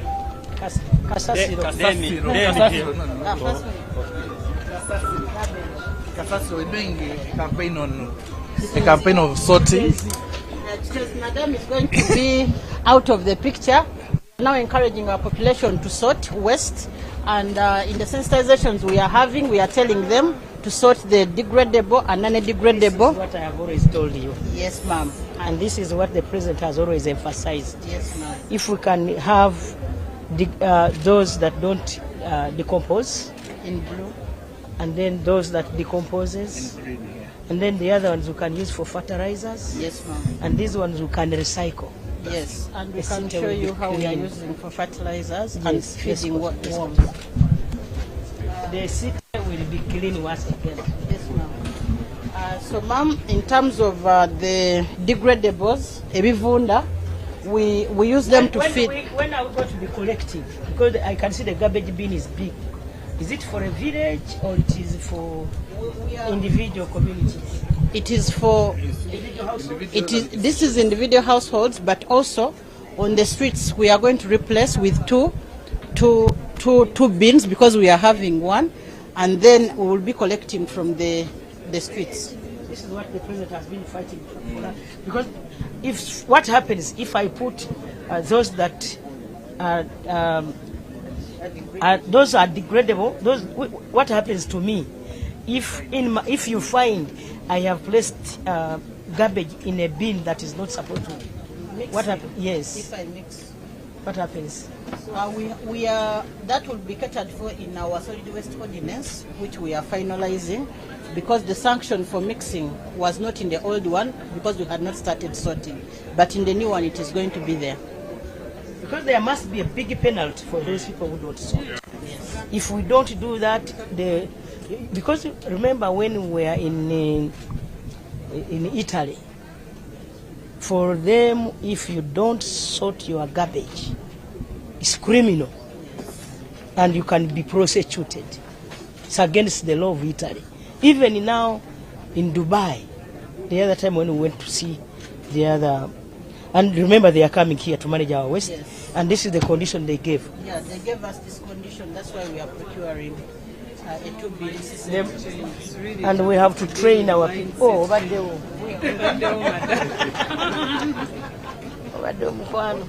this the size is so good.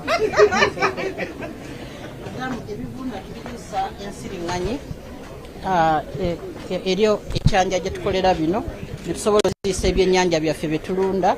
Ensiriŋŋanyi ziti omusana zeekwese naye tusobola okubikulako n'oziraba mweziri omwo. Bikula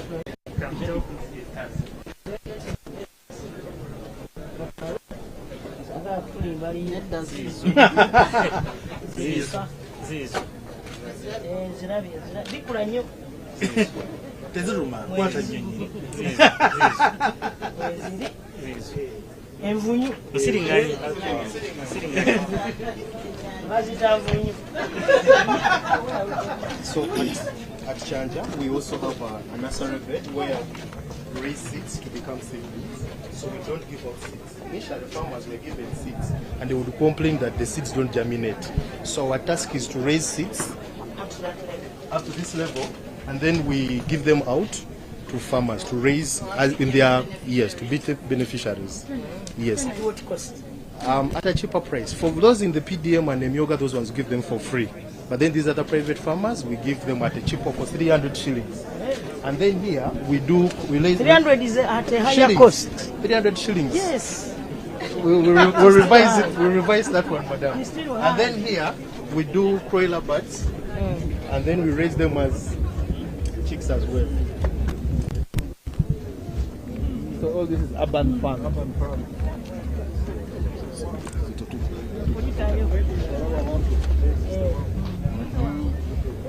This is revenue collection. The fact is, you take people's. This is revenue collection, where we have automated our revenue system. If you are paying for your property tax and anything, you apply online. So that's what we are trying to demonstrate. Yeah. But these ones, your enforcement officers who take small people's products. Madam, we have reoriented them not to enforce by taking, but by stealing. They are stealing. Okay, we are going to continue reorienting. I want to use this day to say stop those people from stealing people's products. They steal. These are beneficiaries of WEP. These are beneficiaries of WEP, the money we get for women. Madam, our fiscal plan. Madam, fiscal plan. But the enforcement officers are thugs. Yes. We are going to handle that. From the poor. We are going to handle that. Yes. And Madam, Kampala is a tourist destination. I know. We have and anything you want to see in Kampala, you are able to get it from this book. The restaurants, the hotels, anything you want to see in Kampala, Jaja, you can get it. Muzei ngatalimu. Ayinza okubula Muzei talimu, mtaddemu meya yeka. Muzei aliwa. Madam, that is noted and we are going to amend. Ngenda kazira. Kazira. Nga katalimu president katwalanze. I can't deceive you. Where is the president in this book? Not even a minister. Please refine. You know the head of state and you don't put him there. Skilling activity. A group photo for KCCA. Hey, the big one. We are biggest team. KCCA. Please get KCCA. Please come.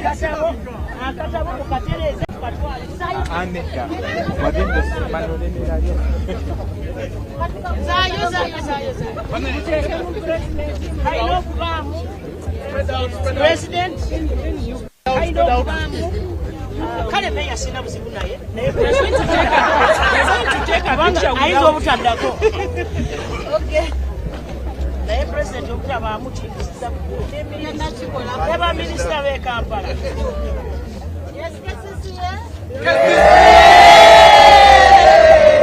Say no to potholes. Say no to enforcement officers who have been stealing from the poor.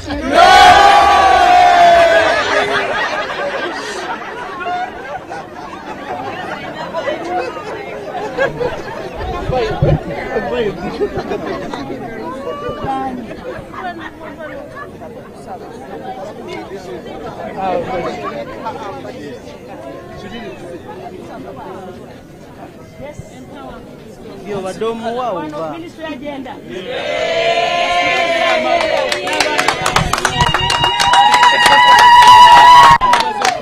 Yes.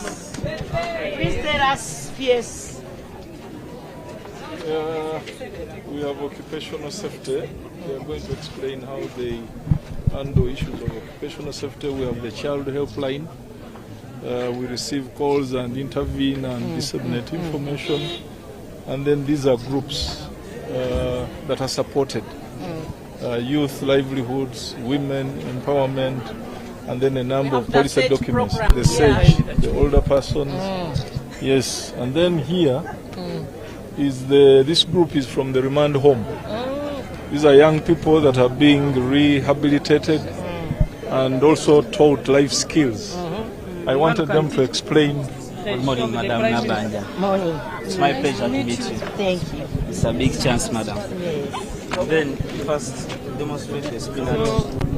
Turn the other side. Turn the other side. Show the bottle here. The bottle. Minister might be throwing away the bottle. I'm learning. Sustainable agriculture. How in local areas, yeah? These things they throw them, but for us we get them and recycle them by. You see this bottle, eh? There is a water bottle down, then there is a towel, then there is this on top. Then in case the water gets dry, with the water when the water gets out of water, then the towel can suck the water from down, and it feeds up. Yeah. Then you can recycle and have your vegetable. In case nga area y'omuntu tebalina nnyo sente. Yeah. In case just you are down water. A photo quickly here. Then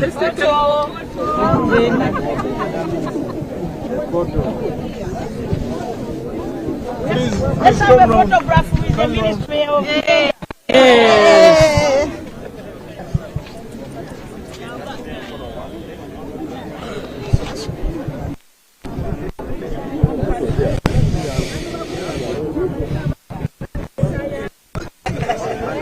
Ministry of Gender.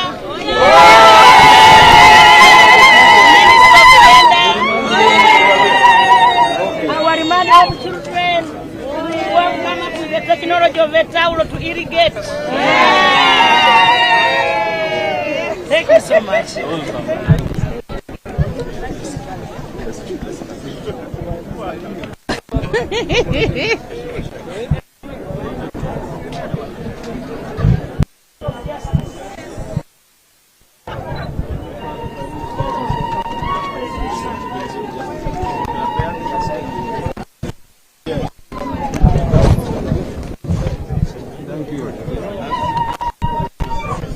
Yes, we have Jealousy, Justice Law and Order Sector, and that is a team of 18 institutions that came together to serve Ugandans with one-stop center. So we are constructing a Jealous House where the Director of Public Prosecution, the Minister of Justice, Internal Affairs, all will be in one place so that services to Ugandans become easier. Thank you so much. We do legislative drafting. Thank you so much. We would like to do a photo with you, Honorable Prime Minister. But yes, please come, please come.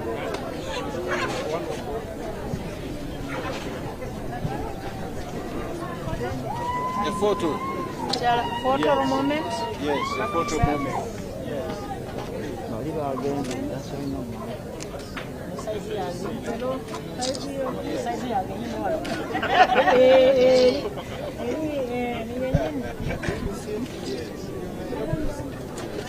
Yes, please.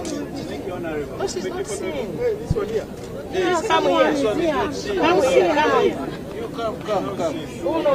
She's not seen. 1, 2, 3, 1, 2. We are taking the last one. Good. Good. Thank you. What's that?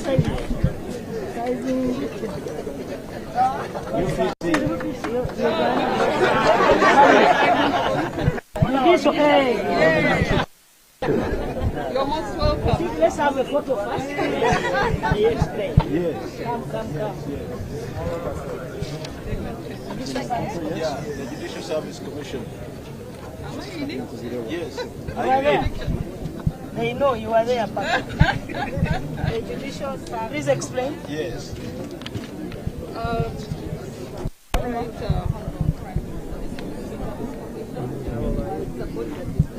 The Constitution is a constitutional body, and it is to ensure accountability, transparency, and integrity in the judiciary. It has very many functions. One of the functions is to recruit judicial officers from the lowest level to the highest level, including other staff of the judiciary, to also to exercise disciplinary control against judicial officers. Then we also have the mandate to exercise administration of justice with the public, and then to also advise the President on the administration of justice. Yeah. Thank you. This one here.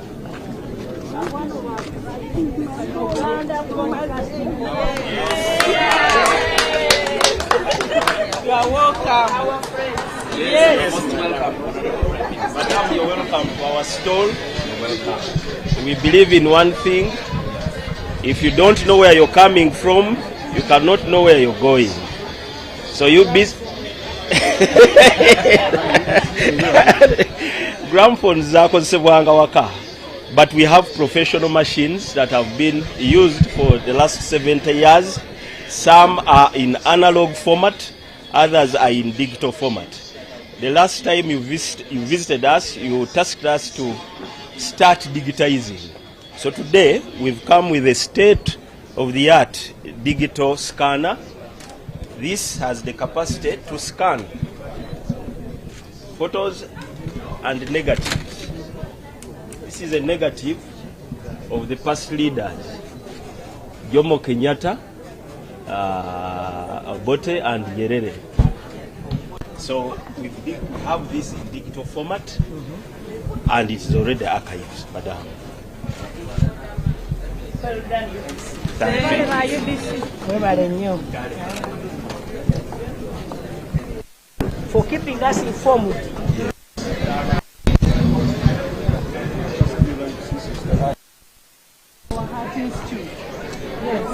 Now we.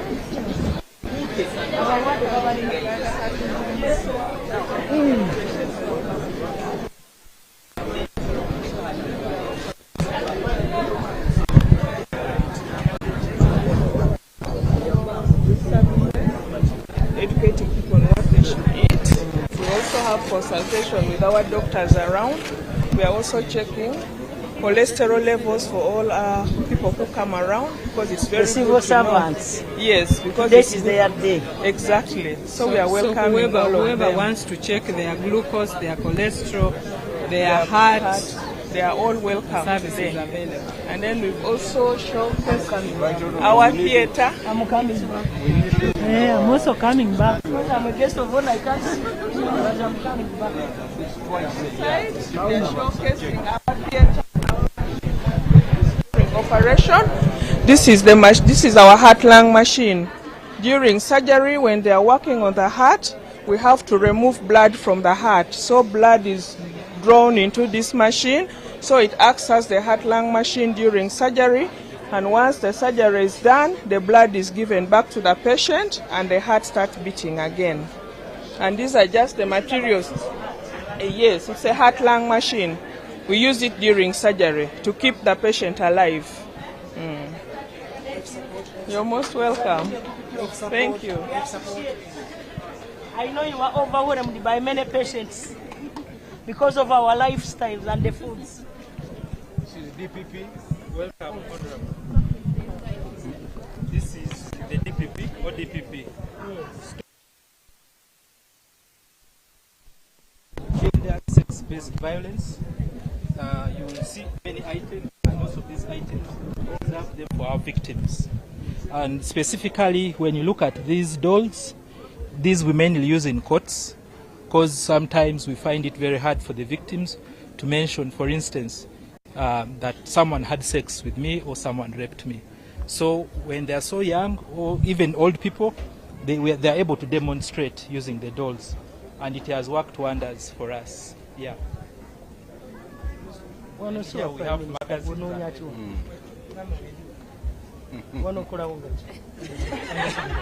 Hey, what then? Since when?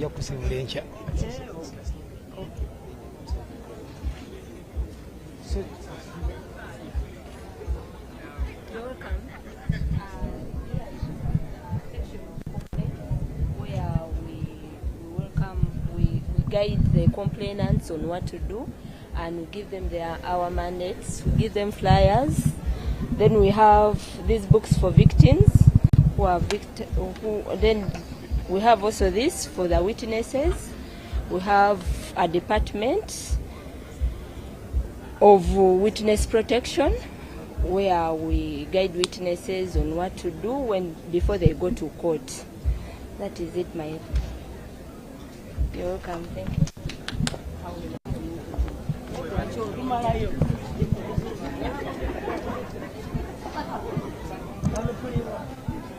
Foreign Affairs. Oh. Welcome, Right Honorable Prime Minister. Thank you. Ministry of Foreign Affairs.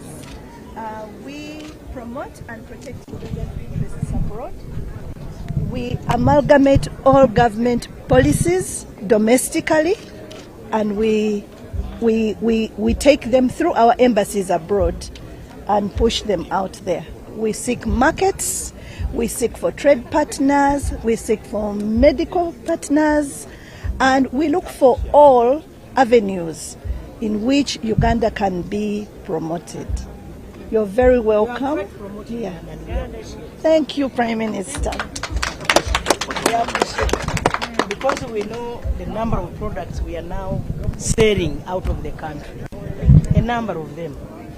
You have brought the markets of UAE. We now take our products to China and many other destinations, except one. I know that the government of USA slapped a tariff of 10% on our products, and you people kept quiet. And I demand an explanation from somebody who kept quiet. It is not acceptable. So we demand an answer. But nevertheless, in other spheres, you are doing wonders, and we appreciate it. Okay, you come. You want me to be there? Yes, with the flags? Yes. Flags. All these things. No.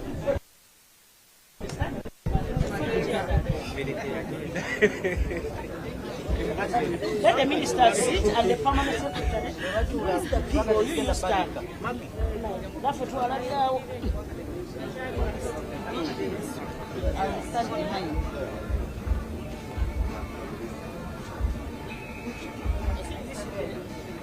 Of the event. Kampala. What is this?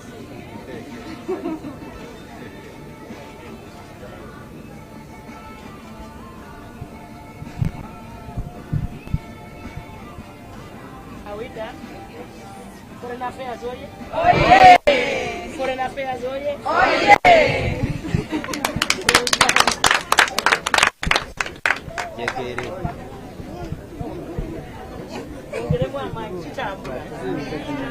Some of your embassies are being well. Well, I know we are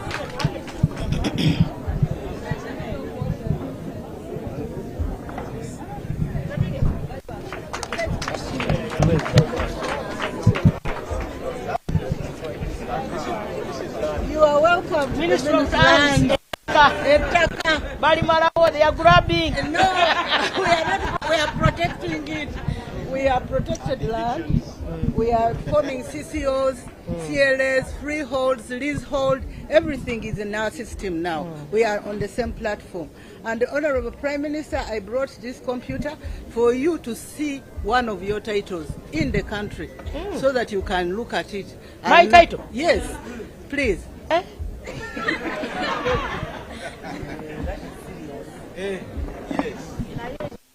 But I have many. We are AI, and we are now going blockchain. Let the minister also check on his title. So what we did as a ministry, we also started automating our services. Yes. And part of that automation was how best land offices launched what we call the public portal. The public portal allows the public to verify land online without necessarily having to come to the offices of the Ministry of Lands. So this is how our public portal looks like. You need to have, of course, some basic details about the title you need to search on.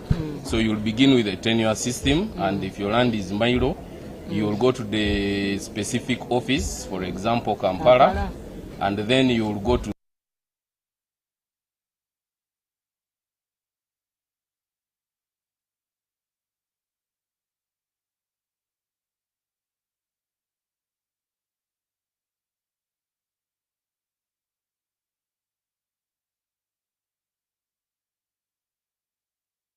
we can also do that, but internally in the back end. So we say the plot number is 1172.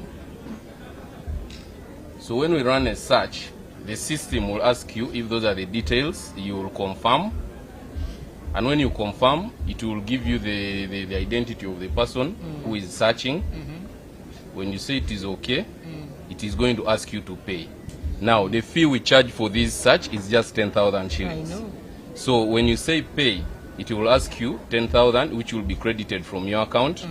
And when you say okay, it will tell you your search letter has been downloaded. So you go to the section of your requests, and when you open this search letter, it will bring you a letter. And that property belongs to none other than Robin Anabanja. I don't know if this is you. But this is a search letter that has been, the time is 12:32, which is exactly now. So it is not something that has been... So we have also been upgrading the same system to include photos of the owners. And when you look at some of these search letters that are now updated on the system, you find that this is me. I also have a wife. We share this property, and it will come with both our pictures on them. So why we are doing this is that we need people to... we have to come and update. Yes. Give you our photos. Yes. Because so other people may claim to be Nabanja. Exactly.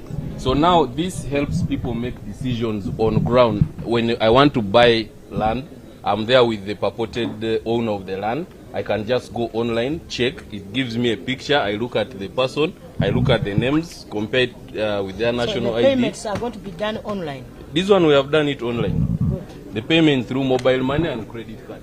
I have a question, Mama Prime Minister, before you go. This is a question from even the villages. If we have good systems in government, why do I have a title? In the same block, you also title for another person. How you don't search? But the reason they are putting it online is to avoid that, because once you put another person's details, the other one will come up and then. And who has been doing it? The manual one. So what happens is that there are different kinds of double plottings that we hear of. The authority to any land records is Ministry of Land. So sometimes you find that some people go out there and forge titles. That for us in our system we actually do not have. So the title is forged on a different person. That is the first scenario. The title is forged on a different person and then it is sold out there until that person comes to Ministry of Lands and the details are totally different. I remember I gave a directive in order for us to protect government land across the country. And that directive was 2022. How far have you gone with mapping and gazetting government land?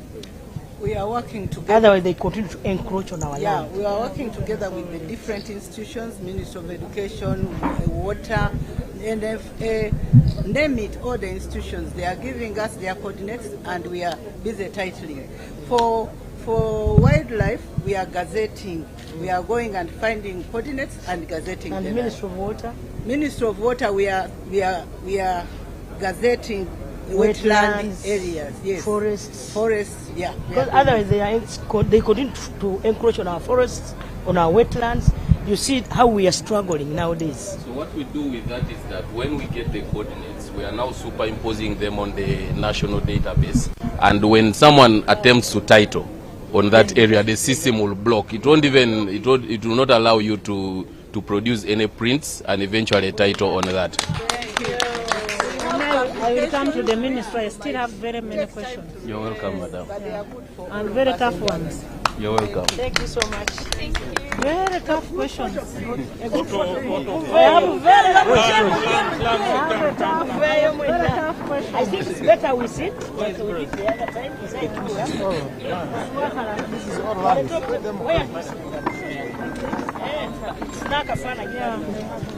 Let's come a bit.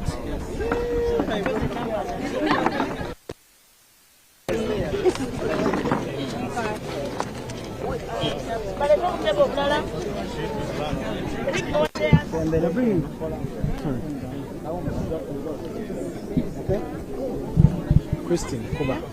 We are about to conclude the survey. But any questions for me to I'm here.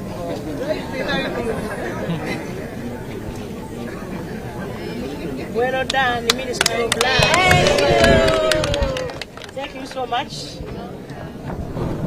With digitalization.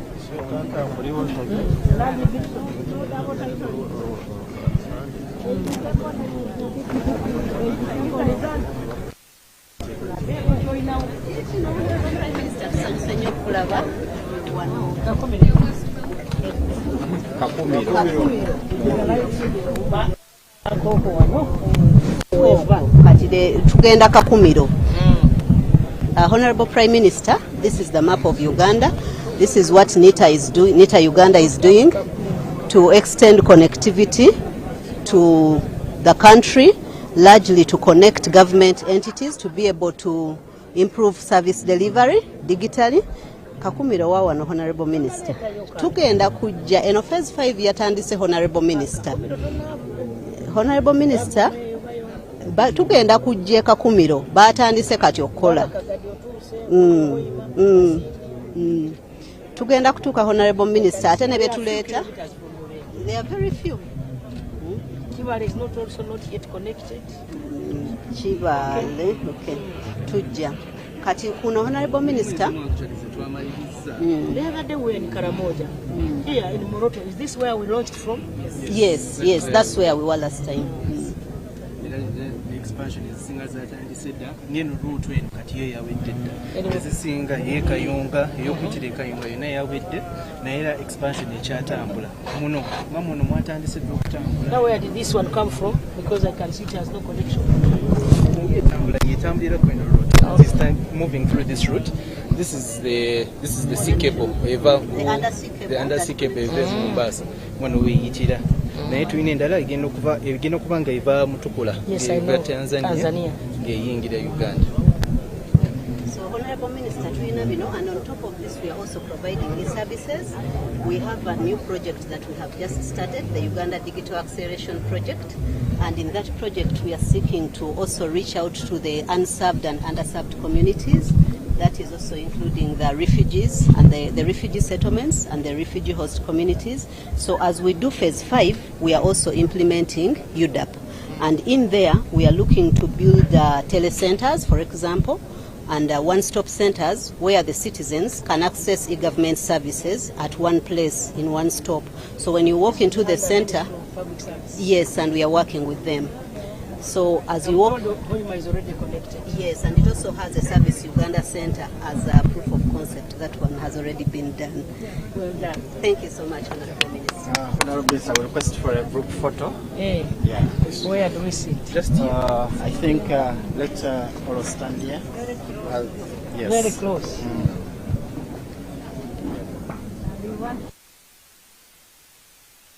Hey, sure.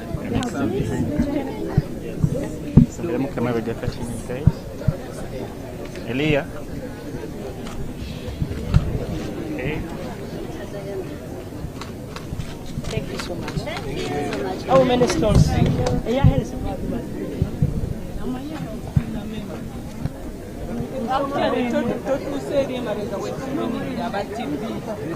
No, we have trucks. The service commission. For the TV showing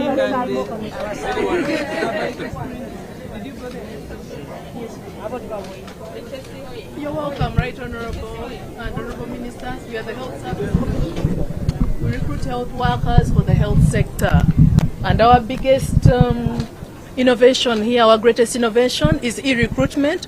We recruit electronically and we don't interface with the public. I'll ask my technical person to say something in 3 minutes. Thank you very much. You're all welcome. I'd like to talk about the electronic recruitment. And it's a computerized human resource system that we use to recruit health workers online. So our applicants apply online and we do the shortlisting, then we administer aptitude tests, and then we are later to, yes, some of the benefits, yes, it has reduced on corruption, also improved efficiency when it comes to recruitment, and reduced on the manual systems that we have been having when it comes to recruitment. Also transparency. When somebody is shortlisted, they are able to receive a message that they've been shortlisted. It has also enabled us to also open up what we call electronic regional hubs, which have been equipped by a number of computers. So our health workers are not supposed to travel to Kampala. We have 8 regional hubs. Just to mention, we have Arua, we have Mbale, we have Kabale, Mbarara, and all those are equipped. So our applicants apply online and we will receive that information, after which we shortlist and we do the aptitude tests. Thank you very much.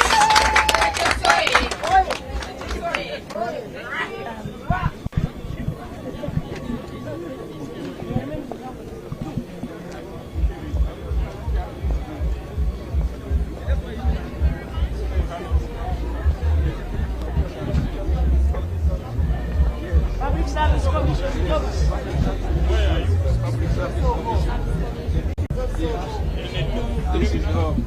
Yes. This is home. Right Honorable Prime Minister, we are so glad to receive you as Public Service Commission. The Public Service Commission is an institution at the helm of recruiting well-motivated and highly performing public servants. We are here today to exhibit to you, Honorable Prime Minister, our social agreement between us and the public, our client charter.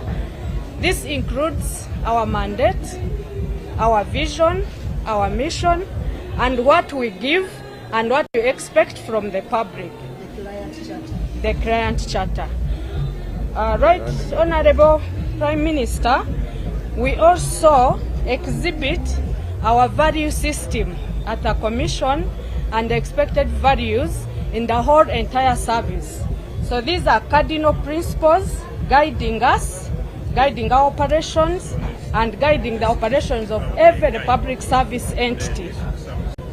Right, Honorable Prime Minister, today we also exhibit what unites us and relates us with the district service commissions by our mandate.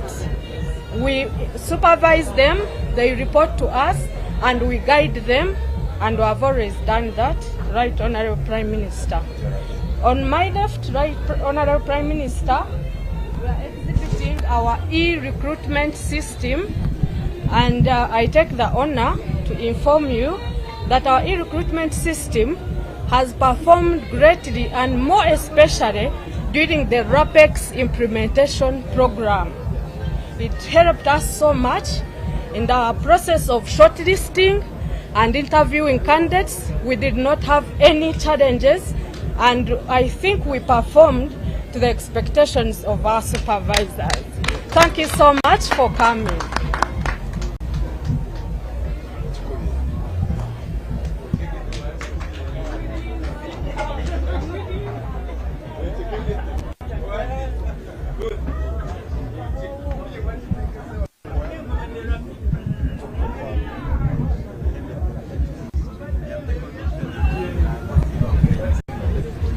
This is domestic consumption for coffee. We want Ugandans to take our coffee and increase the market for our own coffee internally. And here we demonstrate. Yes. So we demonstrate people can taste the best coffee. So Ugandan coffee is the best. Yes. Honorable, we can give you a cup. Not now. Not now. Okay. We have banned all coffee. We have banned all the Nescafe from your offices. Yes. We are using our... Our own coffee. What you have. This still... Yes, this still coffee. It's still smelling. Okay. And there is coffee. These are the This is here coffee Robusta. These are the new varieties, Honorable. Developed. Yeah. KR10.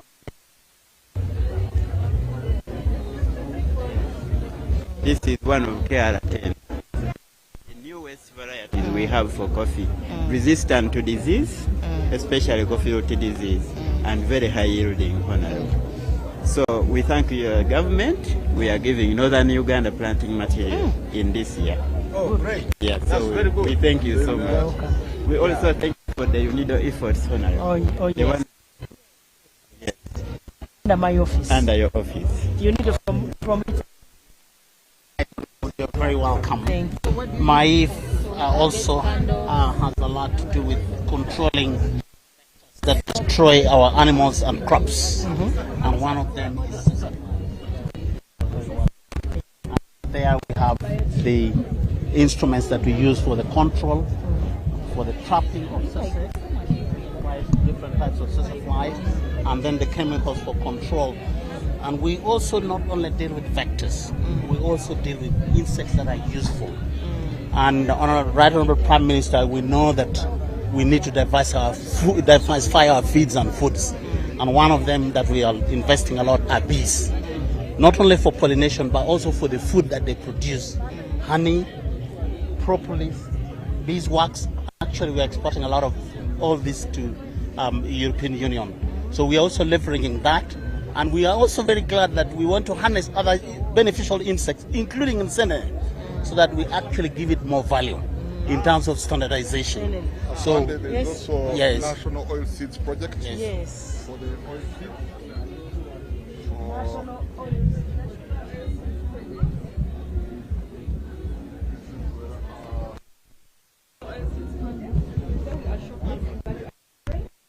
Oil seed varieties that we are promoting, from the seeds to the oil, then the seed cake for the animals. Yes, this is animal feed. This is sunflower. Can be animal feed. It's also used for as fertilizer, organic fertilizer. Then this is a seed cake from groundnuts. Then this is a seed cake for soybean. It's the best source of protein for the animal feeds. Thank you. This is Director of Fisheries Resources. Our mandate is to promote sustainable and efficient exploitation of our fisheries resources. Madam, recently the government has just passed the Fish Act, which is helping us to reform the fisheries sector. This is the regulation which we are developing. Yes. So to promote the sector, we have also developed training manual for extension workers. It's a training. Honorable Prime Minister, we request for your citizens. Also very good information. Okay. Thank you. Very small way. Well done. And cage fishing. Let me give them to this man.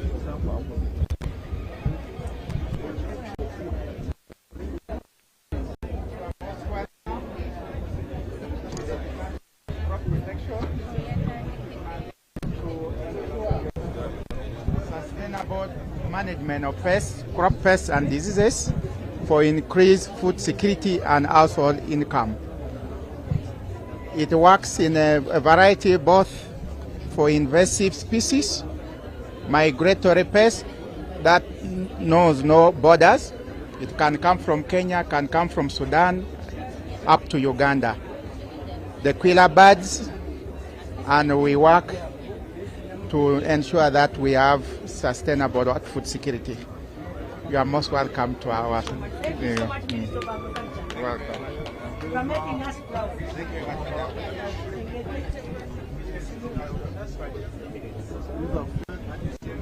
That is some food, I think. And this is photos. We appreciate your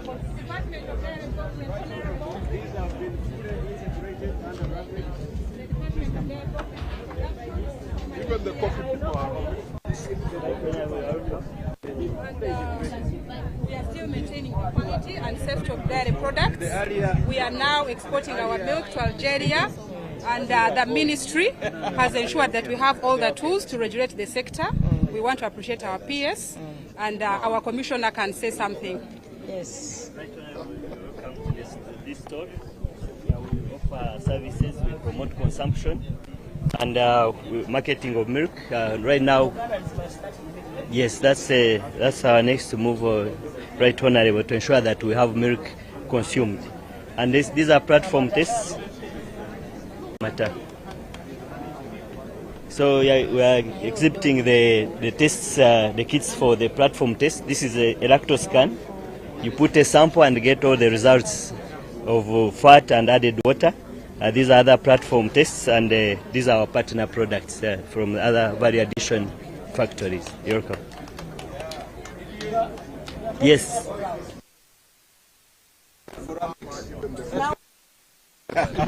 Even the coffee. Hey, that's good. You know, there was a lot of misgiving in the beginning. Even the model.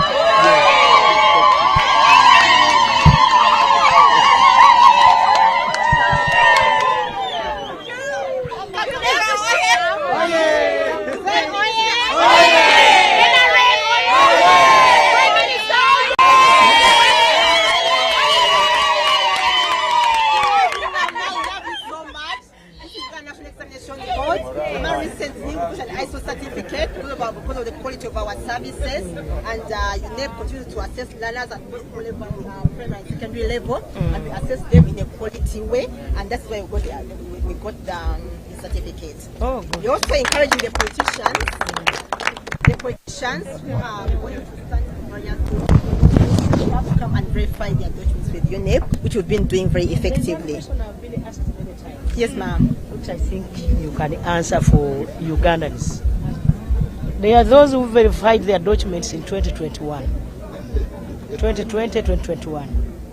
There are those who verified in 2016. It has been a routine wherever there is an election cycle. And people are being told in the villages that you go and verify again. Is it in order? According to the Act, every election is a fresh election, and the candidates present themselves. You must search for the exam. It's the same serious six that I have. Yes. Why should I keep verifying? People are saying that's another way of dipping the hands of in people's pockets. And the Electoral Commission requires them to verify for every election because it is a fresh election and somebody presents themselves as a fresh candidate each time they present themselves. Yes, if I verified in 2011, I did the same in 2016, I did the same in 2021. I have not sat for fresh fresh exams. These are the same papers. Why re-verify?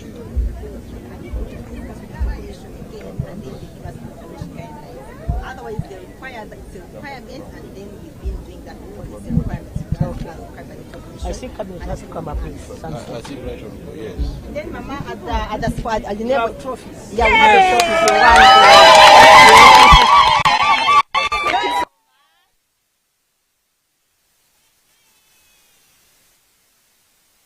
Thank you so much. Yes.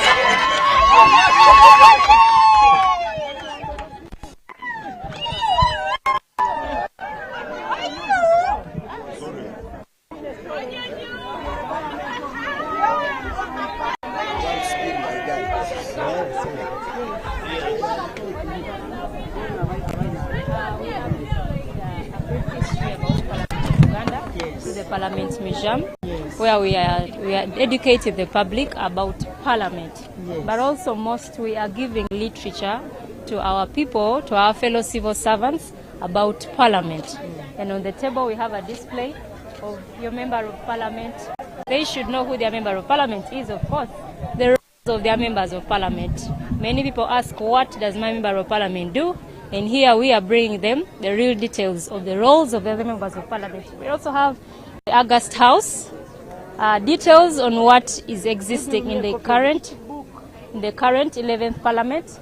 We also have the process of a bill, how a bill becomes a law. We also have the process of a bill. And then finally we are giving them a souvenir of a notebook and a calendar. We have a package for you. Yes. And here we are. Thank you so much. Yes. Thank you, ma'am, for passing by. Thank you so much. Yes. We love you as Parliament. I know. Yes. You know I'm a commissioner of Parliament. Definitely. Being a Prime Minister means I'm a commissioner of Parliament. That's right. Yes. Thank you for visiting us. Yes, I can see. Thank you for visiting us. Thank you. Historical. Yes. I have never seen any picture. Any photo of mine. We have very many of them. But I've never seen them, not even in a book, not even... Because this is majorly brief. We have many. This is just a brief. The other side. A photo? Yeah.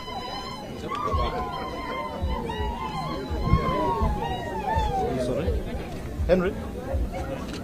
Thank you so much, Parliament. Because we have made a number of laws. Number of laws and number of things have been passed. Yes. So I want to appreciate Thank you very much. the Speaker, Deputy Speaker, and myself. Yeah, and the clerk is around. Of course, the clerk. Yeah, he's around. Yeah. Thank you so much. Thank you. To them.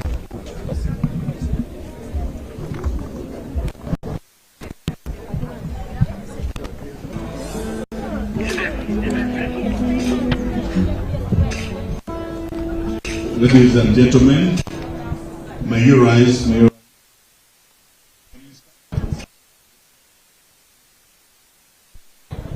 Prime Minister, Honourable Ministers, Permanent Secretaries, you're almost welcome, and welcome back from.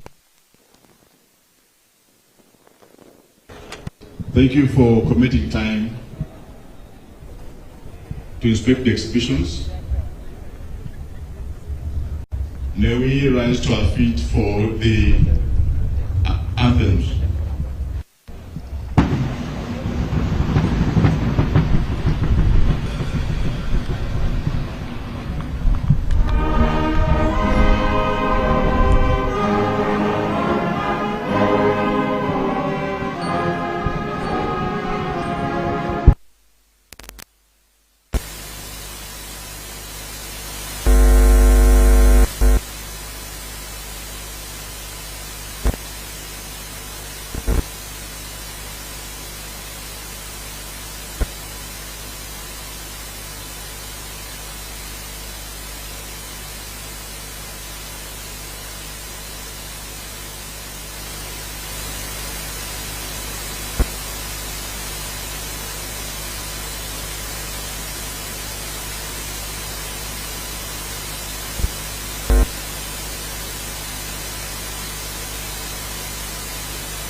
Thank you very much, the Uganda Police Band.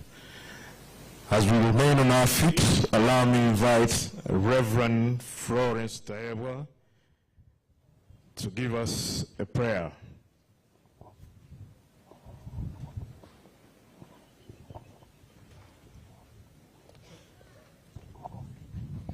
Let us pray. Loving Father, we thank you for today when we gather here to celebrate Africa Public Service Day. We pray for Africa, our continent, Uganda, our country, and we pray for the entire public service, oh Lord. We pray for your special blessing upon us as we serve the world. We bring before you His Excellency, our President, Yoweri Kaguta Museveni. We bring before you, Lord, our Vice President, our Prime Minister, who is our chief guest here, oh Lord. We pray for your special blessing upon them. We pray that, my Father, you go ahead of these celebrations. You bless each one of us with a healthy life. We pray that, my Father, the blessings that we draw from serving your creation will live up to the third and fourth generations. We pray that, my Father, you protect us, especially in this season of government transformation and change. We pray that, Lord, even the politics, the nominations, the elections will become and will be protected by your blood.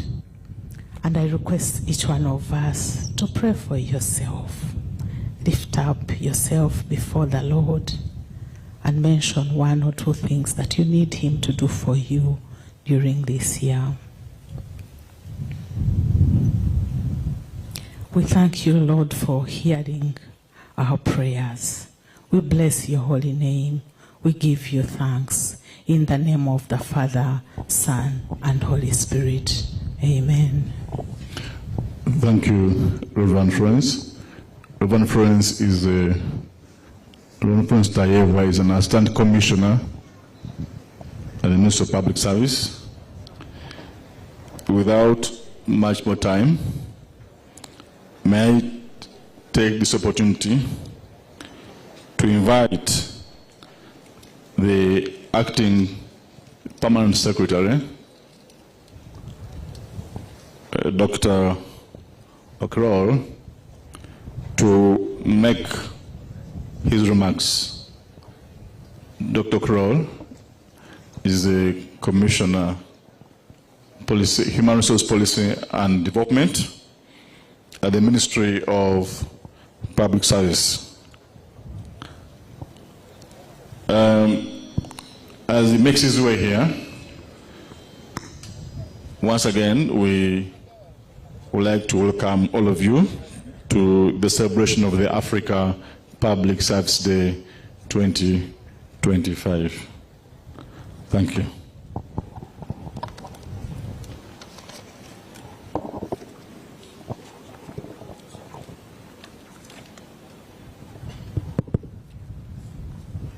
Our chief guest, the Right Honorable Prime Minister, our Minister of Public Service, the ministers here present, the Minister of State, permanent secretaries, heads of public institutions, senior government officials who are present, distinguished invited guests, members of the press, ladies and gentlemen.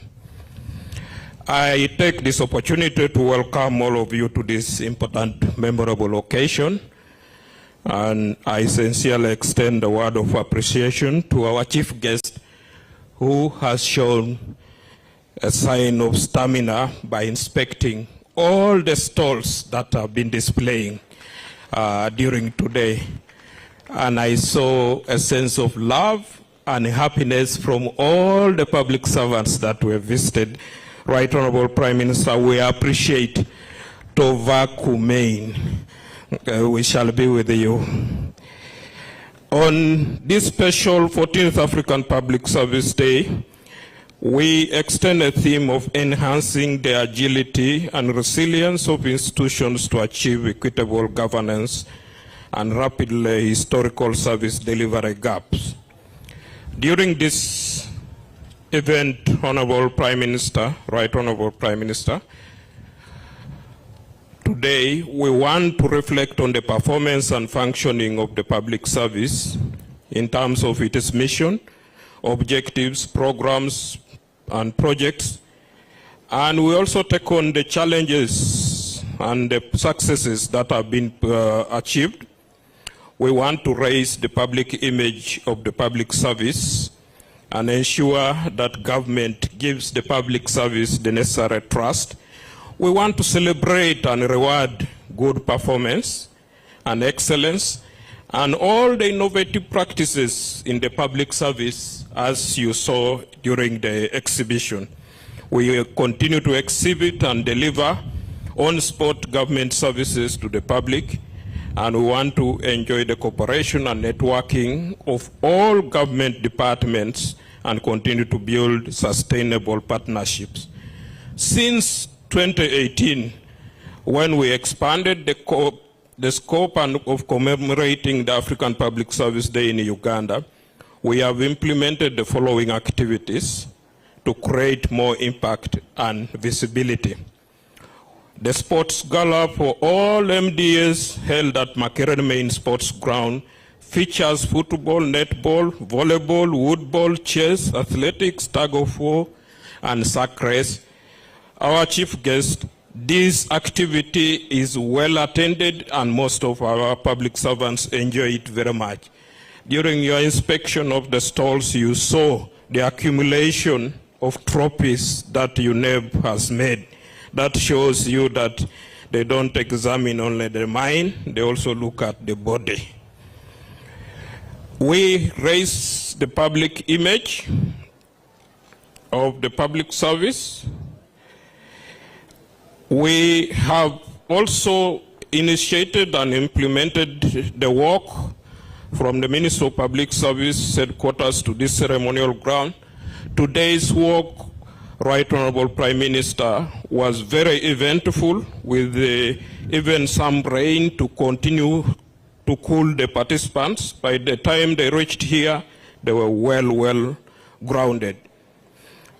The main event at the grounds here, where all MDS converge, is often associated with a very good exhibition. And also we experience and exchange a lot of networking and speeches. We have a health medical camp where tests are done and vital medical guidance is dispensed, as you saw. There are also media and publicity drives currently going on during this occasion. Many MDAs have implemented various corporate social responsibility gestures, and all this have been noted. Government exists to serve the people and the citizen, and the theme resonates with this. Where service delivery is not taken seriously, the development process is slowed down, and the meaning of democracy is lost. It is therefore incumbent upon all of us as public servants to take our work seriously and deliver on our mandates and put clients and citizens at the center of what we do. I call upon all government institutions to continue implementing all the reforms which have been put in place to improve our delivery. Let's build collaborative partnerships and networks. Let's put the client at the center of our operations. Let's automate our processes. Let's set and monitor performance targets and encourage innovations. Let's prioritize staff welfare in budgeting and most especially salary enhancement. The fund, we need to fund and implement staff wellness programs. We need to embrace one-stop center concept. We need to use barazas to improve internal communication. Right Honorable Prime Minister, the public service shall continue to enhance its responsiveness to citizens' needs and demands, thereby facilitating the development process leading to socio-economic transformation. As a Ministry of Public Service, we have rolled out various reforms which are meant to improve the management of the public service. We continue to stand with government in implementing these reforms, and we believe that human resources across the public service will be top-notch, and it will improve its operations. Your Excellency, Right Honorable Prime Minister, the African Public Service Commemoration and the activities therein will continue to be implemented. I wish to report that the games were immensely funny and we had a lot of fun. There are a number of public servants who are very energetic and could easily win even Olympic medals if given the chance. Let's explore that spirit of oneness. Let's exhibit our corporate social responsibility.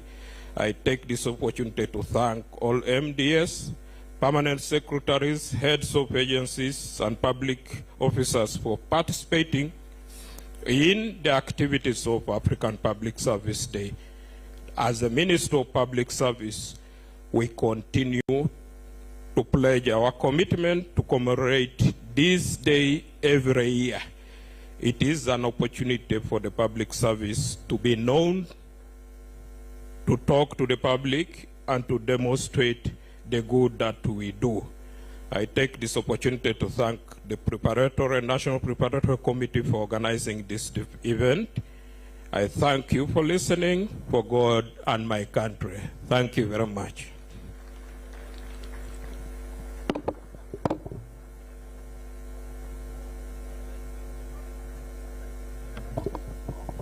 Thank you, Dr. Kroll.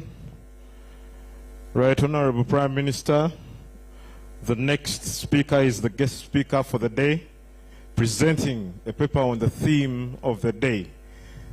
Ladies and gentlemen, allow me welcome Professor Gerald Karyeija. You're most welcome.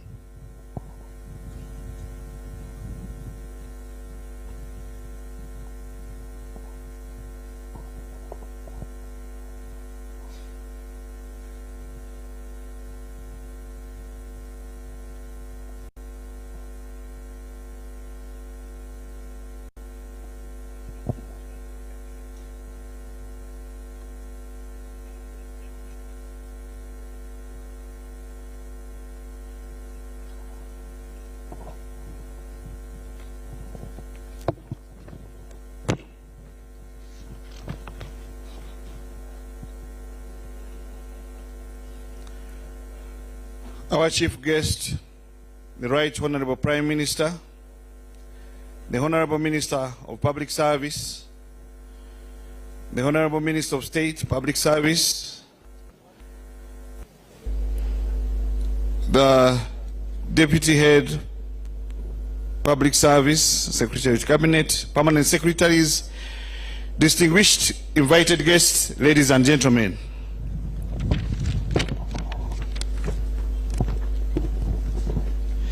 I'm greatly pleased to have the privilege of sharing my thoughts with you on the 14th Africa Public Service Day. It's an honor for us at Uganda Management Institute and Uganda Association of Public Administration and Management to participate in this noble event. I therefore want to thank the Ministry of Public Service for inviting me to make this presentation. I salute the Uganda Public Service for the efforts to transform the lives of citizens in this country as we celebrate the Africa Public Service Day. The theme, enhancing the agility and resilience of institutions to achieve equitable governance and rapidly address historical service delivery gaps in Uganda. By way of introduction, agile public institutions that swiftly detect change and pivot responsively are critical for equitable governance. They must also recover robustly from shocks to bridge historical service delivery gaps amidst inequality and volatility. Despite decades of decentralization, various reforms, there is still significant gaps in health, education, water and infrastructure due to under-resourcing, rural-urban disparities and suboptimal budget absorption. Reforms prioritize institutional agility and resilience by strengthening early detection of change, accelerating digital transformation, targeted capacity building, inclusive partnerships, and robust performance monitoring. RAPEX is the most recent of this broad strategy, streamlining institutional architecture to eliminate duplication, cut costs, and enhance oversight. The effects of this large-scale restructuring on power dynamics, local capacity, and citizen engagement remains under-examined. I contend that closing Uganda's civil service delivery gaps requires more than isolated technocratic tweaks. It demands a holistic reform strategy that embeds agility and resilience at every institutional layer. The paper is largely informed by institutionalism, which is the idea that there are many organizations, but an organization becomes an institution if it is infused with values. And the role of a leader in that institution, whether it is at the technical, operational, strategic, or tactical level, is to understand why that entity exists, define its values, promote its values, and protect its values. The ultimate aim for the creation of government is because as individuals and as collectives, there is what we cannot do. And therefore, government was put in place to make that happen. And it is basically improving the well-being of each and every citizen. For purposes of clarity, the theoretical framework focuses on 4 issues. 1, what triggers public sector change, how foundations for rapid adoption are built, and how boundary spanning aligns formal rules with local realities. The key concepts: 1, institutional agility. This is basically the capacity of public service organizations to reallocate resources, reconfigure structures, discontinue routines, and launch new initiatives when something happens. Resilience can be understood as the ability to absorb shocks, adapt processes, and transform core functions so that service continues uninterrupted when there is stress. Equitable governance basically entails inclusive decision-making, empowering marginalized communities, like you have seen on some of the t-shirts people are wearing, through targeted policies, participatory budgeting, and local governance. So the 3 concepts are reinforcing. Agility allows public service agencies to anticipate and swiftly address gaps. Resilience ensures that core functions endure shocks, and equity governance makes sure that nobody is left behind.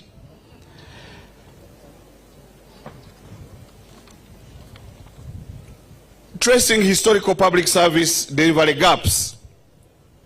We shall just make a quick travel in the past.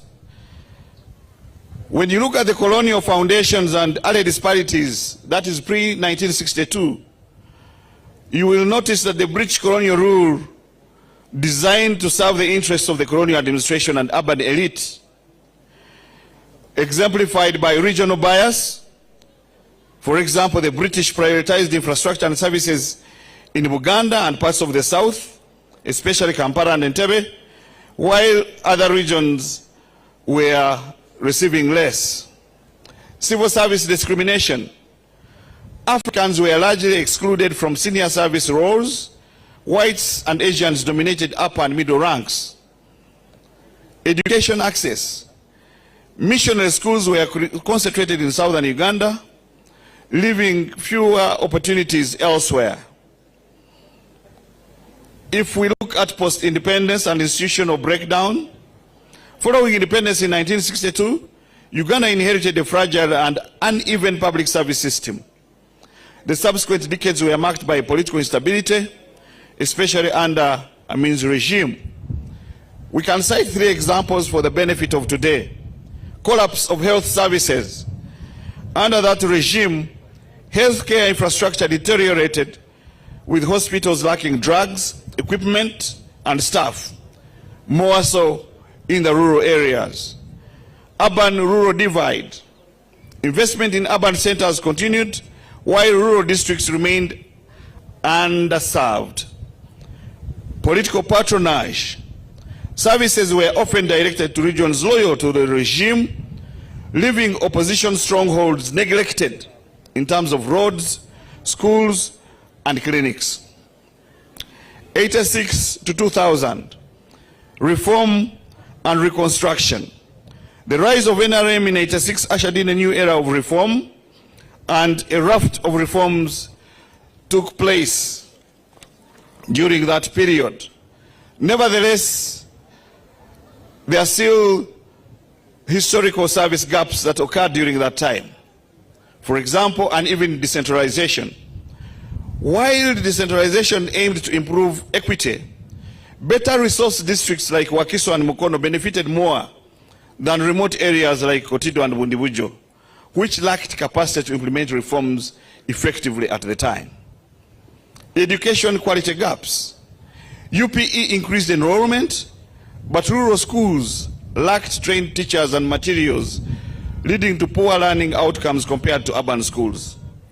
Health worker distribution. Health workers were concentrated in urban hospitals, while health centers remain understaffed, especially in post-conflict areas. Modernization, 2000 to 2015. This period saw continued reforms in public financial management, performance-based budgeting, and anti-corruption initiatives. However, national surveys revealed persistent gaps in service quality and equity. Rural and conflict-affected regions, particularly the north, lagged behind despite increased funding. A few examples of gaps: infrastructure disparities, especially in mountainous and border areas; agricultural extension services, for example, NADS was more active in accessible regions; ICT access, investment in ICT infrastructure tended to favor urban centers more, creating a digital divide and excluding rural youth from digital literacy and opportunities. Recent developments, 2015 to date. Recent years have seen increased investment in infrastructure, health and education, and other services. It is reported that there is a lot of improvement in local governance, especially in staffing and environmental safeguards. However, some disparities still pertain. For example, the local government service delivery performance assessment of 2022 indicated that some districts were scoring below 30% in service delivery performance, especially in staffing and financial accountability. Health facility inequities. Despite national improvements, maternal health services remain poor in some areas like West Nile. Education infrastructure, a lot is done, but more is yet to be done. Therefore, Uganda's public service has long exhibited tremendous improvements in service delivery. However, there are 7 interlinked domains: financing and resource inefficiencies, institutional coordination, capacity shortfalls, spatial and demographic inequalities, sectoral quality and performance deficits, infrastructure and logistics bottlenecks, human resource gaps, accountability and corruption, which, when compounded, erode citizen trust and delay improving the well-being of each and everyone. So these are some of the underlying issues that seem to be responsible for this situation: underfunding and low budget absorption for some sectors, institutional fragmentation and capacity gaps,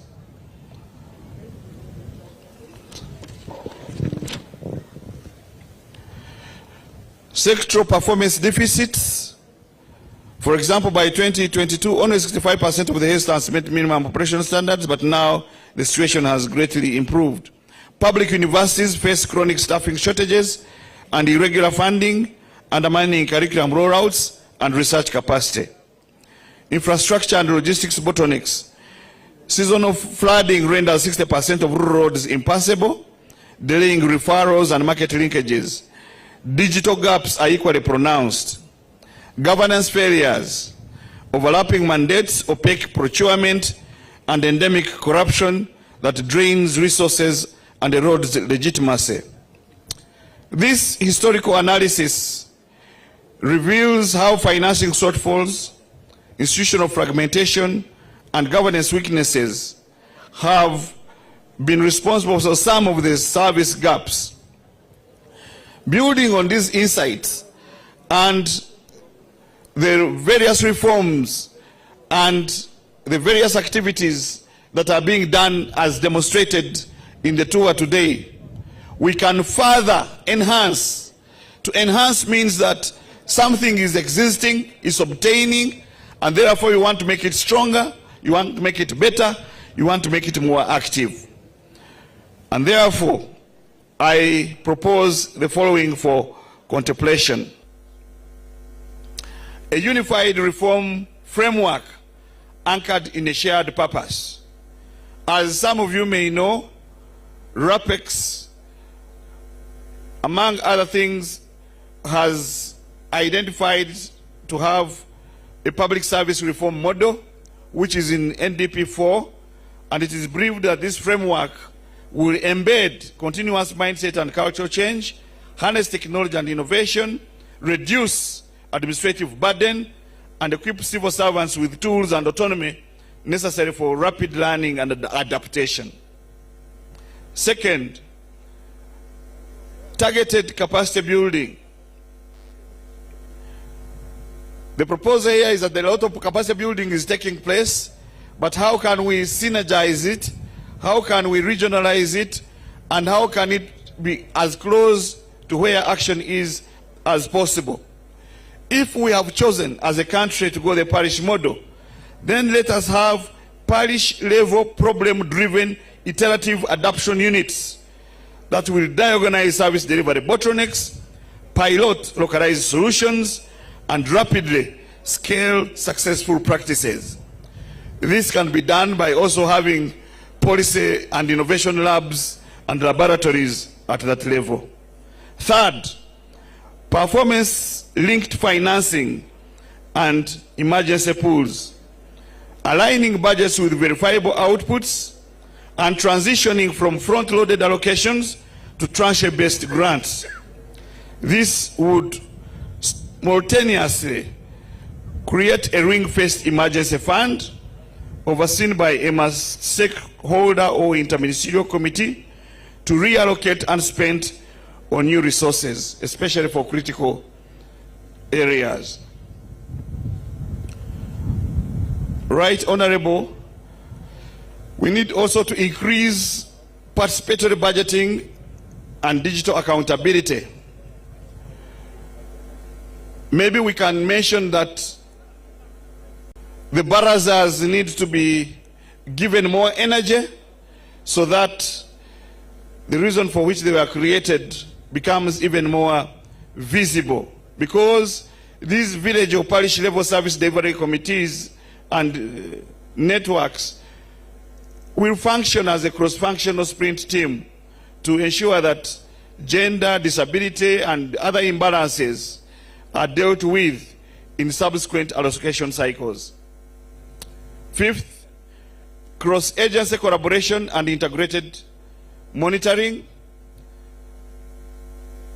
6, a unified superfluid transformation model that combines user-centered designs and institutional resilience with functional delivery pods. The idea here is that every moment of government should be seen at the nearest contact of parliament, of government. If a citizen goes to an embassy, then they should be able to reach a number of government agencies at the same go. If a citizen goes to the parish, then they should see every moment of government, the police, the prisons, the army, and the civil service. We may have to look at that in the long range and make short scores along the way. Finally, technology, which cannot be underestimated. These interlocking strategies set the stage where we assess the collective potential to transform Uganda's public service into a more agile, resilient, and inclusive system. Anchoring reforms in a clear philosophy, performance tranches, formal interagency task forces, and adaptive learning. Together, these, underpinned by ethical artificial intelligence and robust data governance, will equip Uganda's public institutions to anticipate shocks, absorb disruptions, and deliver equitable services that leave no community behind. Thank you so much for your kind attention.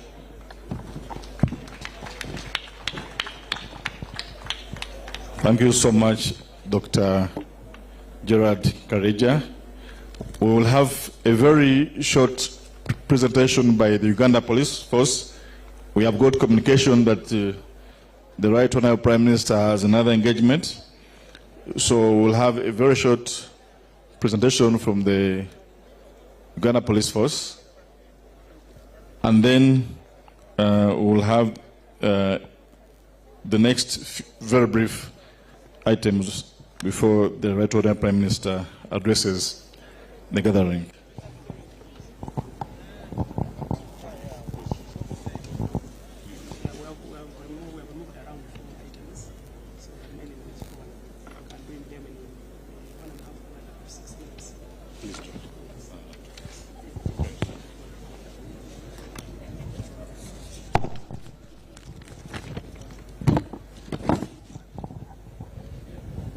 Dear Madam,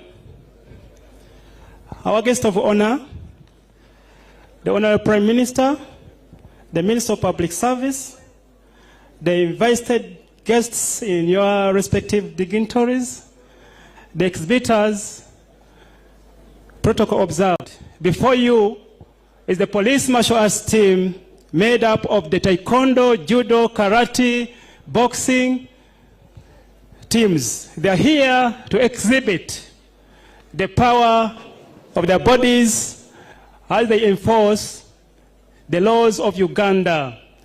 These children identified in the marginalized communities around the country, they are brought together, their talents are nurtured, and they are groomed into gold medalists, whom we have been seeing winning medals for this country. So team, salute! Chue! Sure. Karate team. Honorable Prime Minister, we're starting with the karate team, which is going to exhibit a kata of Goju Shihoshu. It's formed up of 54 steps, and they will also show us how it is applied. The kata is a pattern which is formed up of prearranged steps, the basic steps of the stances, the movements, the blocks, the kicks, and the strikes. So they're going to show us the kata, and then they show us how it is applied, the bunkat. Karate team, get on the stage.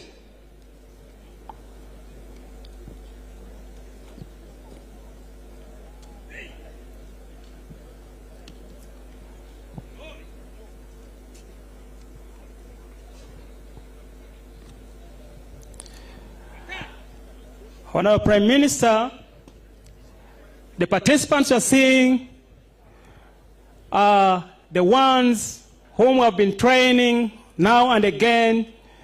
Other teams have not come, like the team which is based in CP region, which is in Kapchora, where the Cheptegei, the Chemtai Perus, the Victor Chiplangat, the Maslin Chelengat are based. That's where they train from the high altitude area, so that their bodies can get used to the outside environment as they go to represent this country. So there they're showing us the basic movements of the legs and the hands, both in kicks, strikes, and stances. They show us the different techniques of the elbow strike, the chops, the hand strike, the kicks, which they can be used in case they are attacked by an enemy in their day-to-day duties as they enforce the laws of this country. Then after that we shall have our children, the children of the police officers who train from the Police Children's School of Nsambya, which is just next to CID headquarters. We have also tried to train them. When we are grooming these talents, we always start training them when they're still young, so that by the time they grow, reaching to the age of 15, 16, they can be in position to represent this country in the Junior Olympics and then the World Championships when time comes.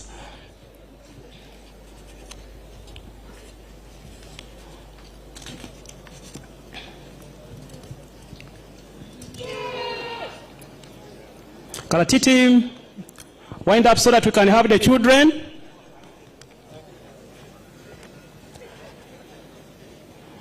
Now they're showing us the application of the pattern.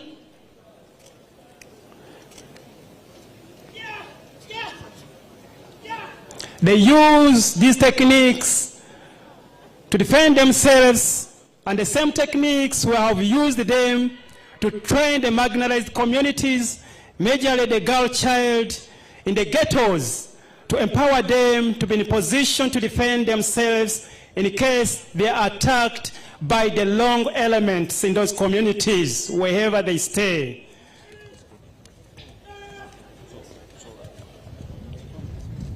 Thank you, Karate team. Now let us have the police children. Police children, come and exhibit your item.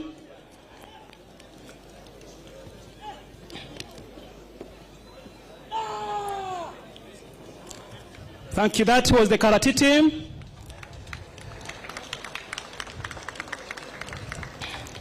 Sensei Noel, yeah, let the children come on stage.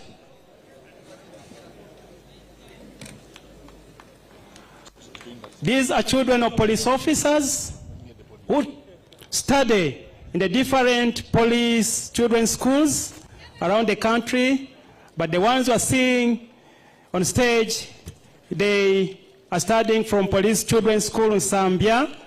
They have been trained and they have participated in different competitions.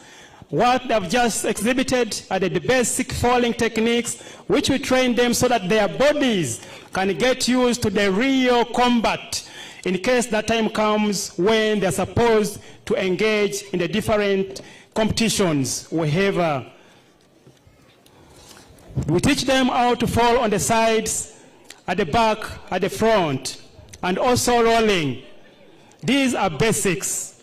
Without them, then you cannot compete in the Olympic sport of judo effectively. So when we take them through these basics, their bodies get prepared. We train them mentally and physically, spiritually also, so that they can be in the right mood to compete.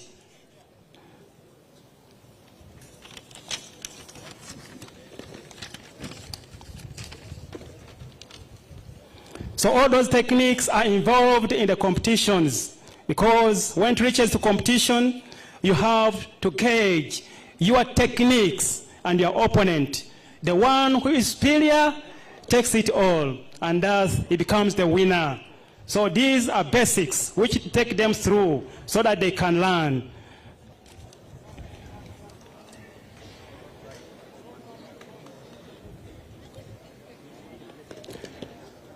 Senior team, judo, get ready for your item, which you have for us. Then we have the taekwondo team. Judo team, senior team, come on stage.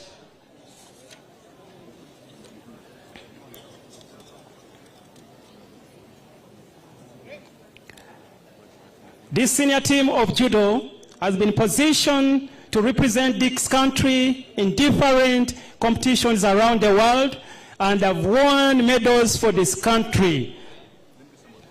So wherever they go, they advertise our country and thus enhancing sports tourism.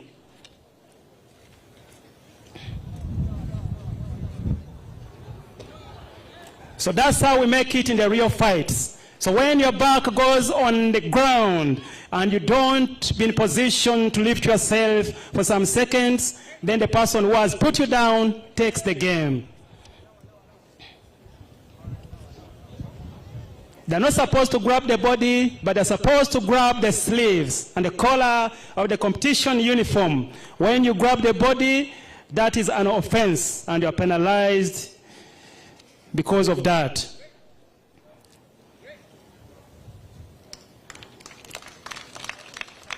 Taekwondo team.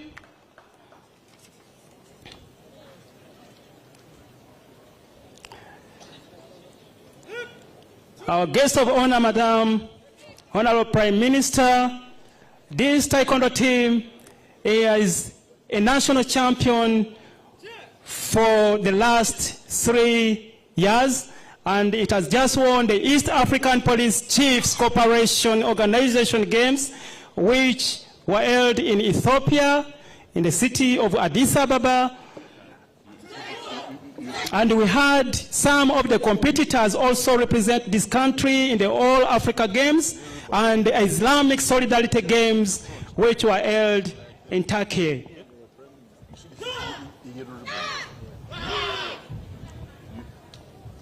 So the team is also the champion of the National Uganda Open Taekwondo Championship, the Interforces Games, which were held and hosted by police at Police Training School Kabarye. So what they've showed us are the basics which are involved when we are nurturing them into capable champions when they're competing as they represent the country.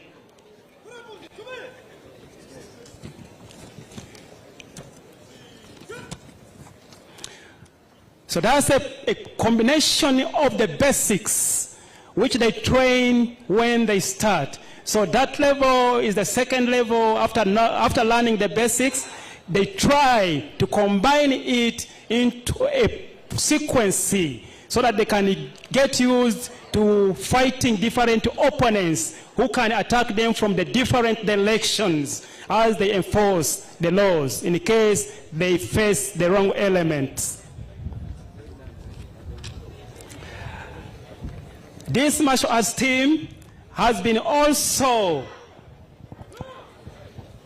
trained as instructors who are training police officers in physical fitness, and they also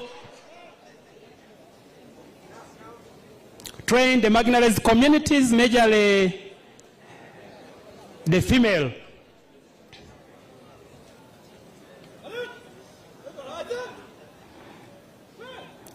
So we have now the female self-defense, where we have the ladies being attacked and they show their capabilities to defend themselves. That's defense against the knife and defense against empty hands.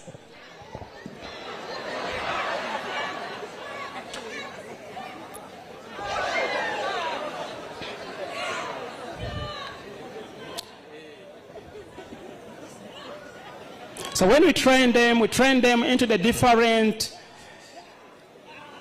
defensive techniques of throws, close combat, strikes, and also they have to know how to guard themselves when need comes.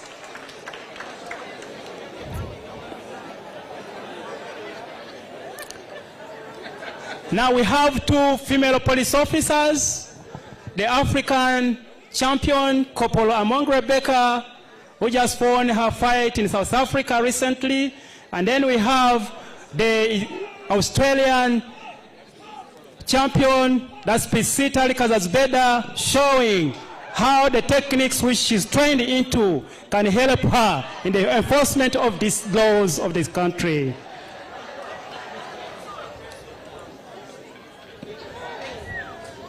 So these techniques, we also utilize them when we are affecting arrests by neutralizing the opponents and taking them to book.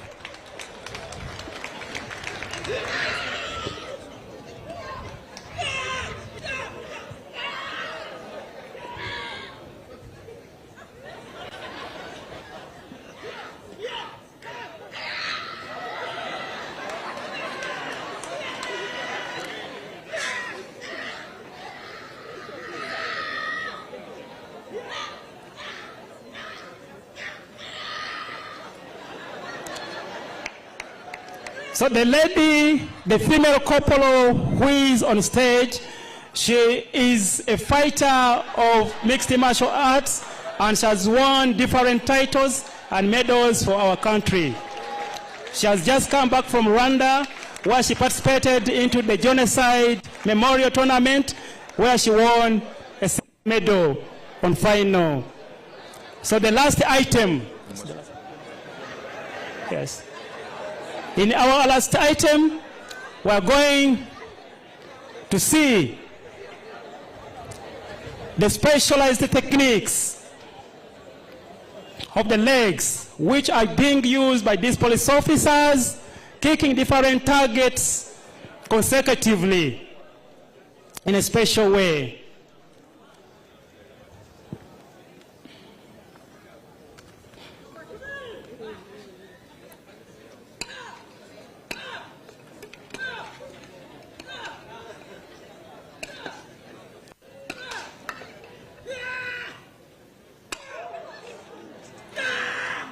That is what we call a spinning kick. Yeah, that is PC Wakras Kranima, a gold medalist from the recently concluded East African Police Chiefs Games. Let us have the last item showing the power of the hand. Oh. Please minimize. Let that be the last.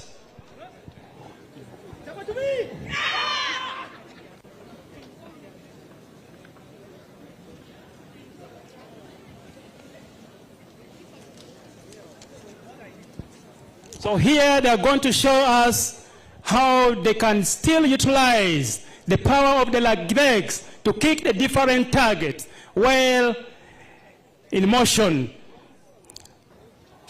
before stepping on the ground. Yes.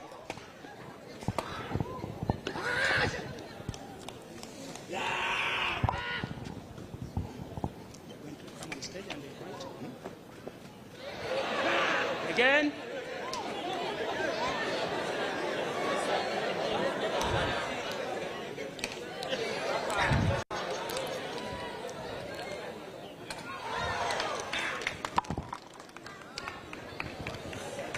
Can they break the ties? We thank you, Uganda Police Force. Thank you for the entertainment. May I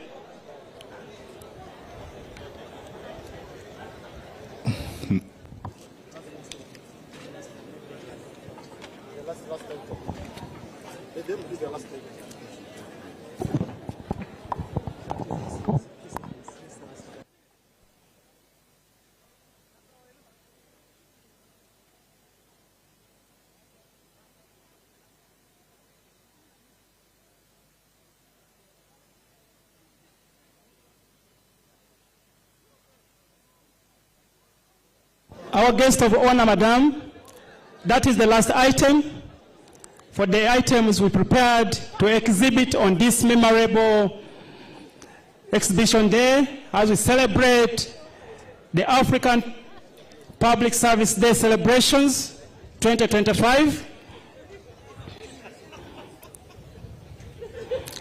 And now they are going to break the different tiles. These files have been put together.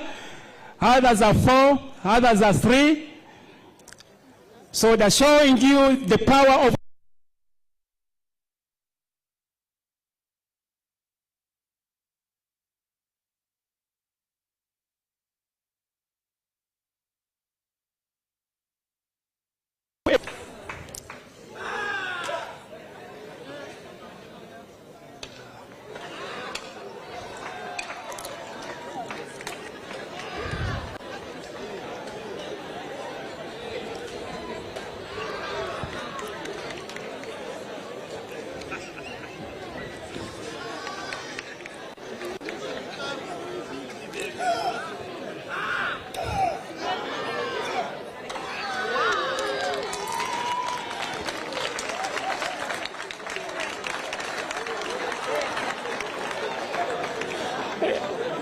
our chief guests, our dear Honorable Prime Minister, that is what we heard today as far as the demonstration of the police martial arts team is concerned. Thank you for spectating for God and my country.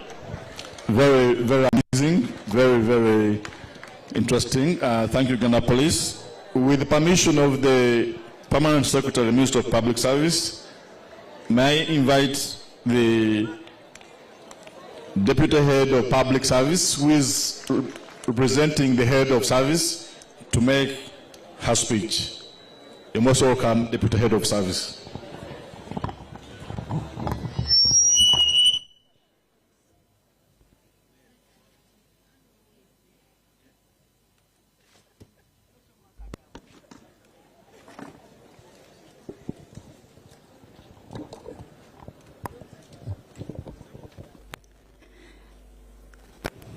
Our chief guest, Right Honorable Robina Nabanja, the Prime Minister of the Republic of Uganda, Honorable Minister of Public Service, Honorable Minister of State for Public Service, Permanent Secretaries, colleagues in the public service, heads of government agencies and departments, distinguished guests, ladies and gentlemen, good afternoon. Right Honorable, I'm Jane Charisima Mwesiga, Deputy Head of Public Service, under your office, responsible for performance and service delivery.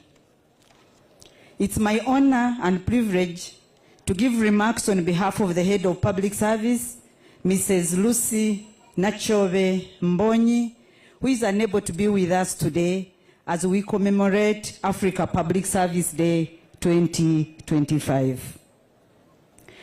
Right Honorable, today is not just a ceremonial occasion, it's a meaningful opportunity for us to pause, reflect, and reaffirm our collective commitment to building a public service that is agile, resilient, inclusive, and focused on the needs of our citizens. Right Honorable, this year's theme, enhancing the agility and resilience of institutions to achieve equitable governance and rapidly address historical service delivery gaps, speaks directly to our shared national ambition and the momentum we are building towards inclusive transformation. Right Honorable, Uganda stands at a pivotal moment in its development journey. Across the country, we see encouraging progress, yet we are also reminded of the work that remains. Some communities still face barriers in accessing essential services. There are opportunities to streamline systems and improve responsiveness. External shocks from pandemics to climate change have highlighted the need for greater preparedness, and our citizens, especially the youth, are increasingly engaged, informed, and eager for accountability, equity, and results. This is a time to ask ourselves reflective and forward-looking questions. Are we delivering on the promises of our development agenda? Are services making a meaningful difference in the lives of the citizens?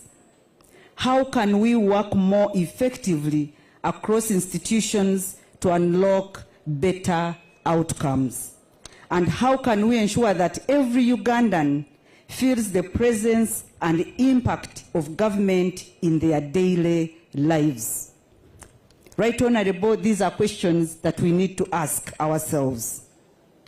In keeping with today's timely theme, I will speak to a few priority areas that are central to achieving agile, resilient, and equitable governance. These areas represent the building blocks for a public service that truly delivers public value and meets the evolving expectations of our citizens. The first area that I would like to talk about is from plans to real outcomes and how this feeds into measuring public value. Right Honorable, our institutions must go beyond routine service delivery. They must demonstrate meaningful delivery. They must demonstrate impact measured not just by outputs, but by outcomes that improve lives and restore trust in government. To strengthen accountability, we are aligning institutional performance frameworks with the key performance indicators of the National Development Plan 4, and these include metrics focused on efficiency, equity, and resilience, ensuring every intervention is assessed by what it achieves, not merely by what it costs or delivers. To support this shift, Right Honorable, a centralized digital performance dashboard under your ministry is in advanced stages of development. It will aggregate data from multiple sources, and these include performance contracts, audit reports, government annual performance reports, internal evaluations, the public procurement and disposal of assets reports, and this will enable real-time tracking, adaptive policy making, and evidence-based leadership. This signals a clear commitment that government programs must translate into real and measurable improvements in people's lives. Because today, it is no longer enough to craft excellent strategies or hold high-level meetings. Our success will be judged by tangible outcomes. A completed health facility that results in better maternal health and reduced mortality. A digital platform that delivers faster, fairer, and corruption-free services. A road that allows a farmer to reach markets safely and profitably. This is the essence of public value, and it must be our standard of success. We will not rest, Right Honorable, until such results are felt consistently across every region of Uganda. The second issue is on institutional agility that leads to responsive service delivery. Institutional agility means eliminating bureaucratic bottlenecks, decentralization of decision-making, and leveraging technology to respond swiftly and effectively to citizens' needs.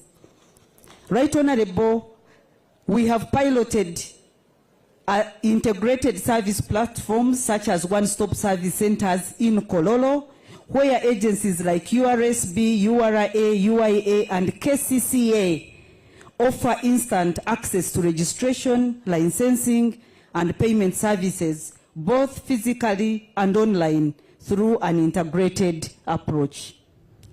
The Ministry of Public Service, as we have seen, they have also established one-stop centers in some of the local governments, including Hoima. And Right Honorable Government plans to scale up these one-stop centers nationwide, starting at the regional level and progressively expanding to the parish level to ensure that all critical government services, including land registration, registration of birth and death, passport issuance, driving licenses, work permits, among other public services, are accessible, efficient, and citizen-focused at every tier of government. The Leadership Excellence Training Program is empowering our senior public leaders with competencies to lead with agility. The other area is institutional resilience, which leads to sustained capacity and integrity, and we have come to understand that resilience is the backbone of a dependable public service, ensuring that institutions continue to function and deliver meaningful results even under pressure. We are strengthening institutional resilience by reinforcing systems of integrity, enhancing transparency in procurement, and taking firm action against corruption, absenteeism, and non-performance. This is being achieved through the institutionalization of a results-based culture underpinned by a robust, enforceable performance management system that promotes accountability and continuous improvement. The other area is equitable governance, leaving no one behind. Right Honorable, achieving equitable governance requires intentional efforts to close service delivery gaps as Professor Karyeja talked about, and these were rooted in Uganda's colonial legacy, regional disparities, and systemic exclusion along historical, geographical, and demographic lines. The parish development model stands as government's flagship approach to inclusive development.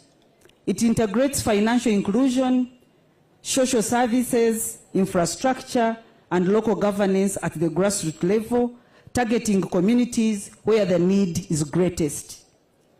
To enhance transparency, accountability, and citizen inclusion, public service mechanisms such as client service charters and barazas are being institutionalized and strengthened.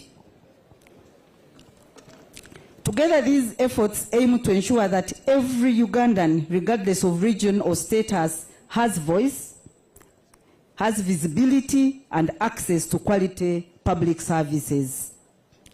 The other one is the issue of addressing the historical service gaps, where we intend to heal the inequities, and the government of Uganda is translating its commitment to equity into action through targeted investments and inclusive reforms aimed at redressing historical service delivery gaps. We have programs like NUSAF, we have Dr. Deep, we have the Karamoja Integrated Development Program, which address infrastructure, livelihoods, and basic services in post-conflict and marginalized areas. There are other programs that are addressing that.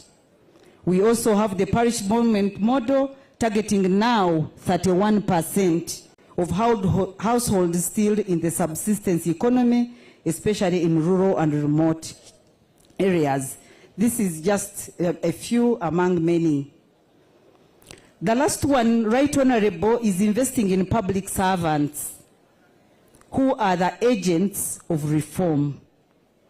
Institutions are only as effective as the people who lead them. Uganda is investing in a capable, ethical, and future-ready workforce by promoting a merit-based recruitment and promotion. We still have challenges there, but Right Honorable, we promise we are going to tackle this head-on. Expanding digital literacy, wellness, and structured professional growth, designing a leadership development and certification program that links learning to advancement, and a competent, values-driven public service is the key to national transformation. As I conclude, Right Honorable and Honorable Ministers, I need to make a call to action that is geared towards rekindling the spirit of public service. Let this day resolve. Let us recommit. And we are recommitting to the following. One, shifting from activity to impact by focusing on outcomes, not outputs. Driving agility by embracing digital tools, real-time data, and citizen-friendly services. Upholding resilience and integrity by fighting corruption and enforcing accountability. Championing equity by ensuring services reach all Ugandans, especially the most vulnerable.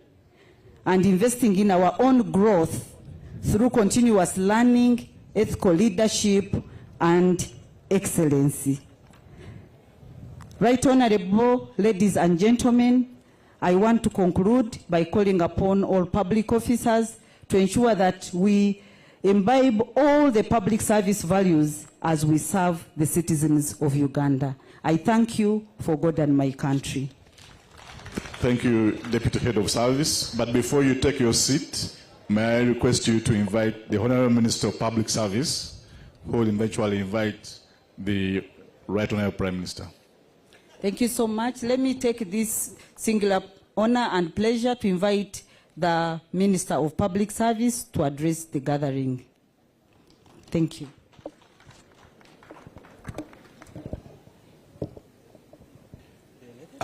Our chief guest, the Right Honorable Prime Minister of Uganda, the Honorable Ministers, Ministers of State, the Deputy Head of Public Service, the permanent secretaries, the president of APAM, the heads of institutions and senior governments and senior government officers, distinguished guests, members of the press, ladies and gentlemen, I'm glad to welcome you to this commemoration of the 14th Africa Public Service Day 2025 here at Kololo Ceremonial Grounds. You're welcome indeed.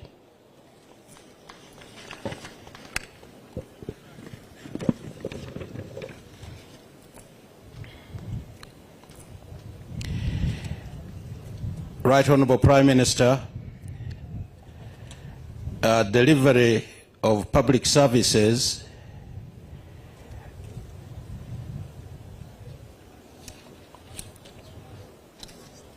cannot be done without a good public service which is efficient and effective. It is therefore very important to recognize the importance of the public service, its contribution and benefits to the citizens.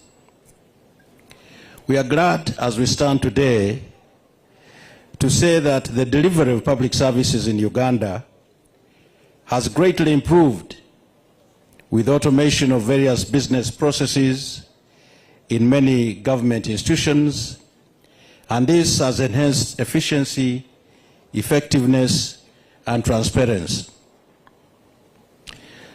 Ministries and departments and agencies are now more responsive to the demands of their clients, which gives a good name and image to the public service and government at large. Regarding the theme of today, that is enhancing the agility and resilience of institutions to achieve equitable governance and rapidly address historical service delivery gaps, Government of Uganda has done a lot to empower marginalized groups and communities in our country. You can name them: the women, the youth, the elderly, the disabled, and the aged, and also regions that have been marginalized as a result of history. We can say government has gone ahead and done a lot to empower these sectors.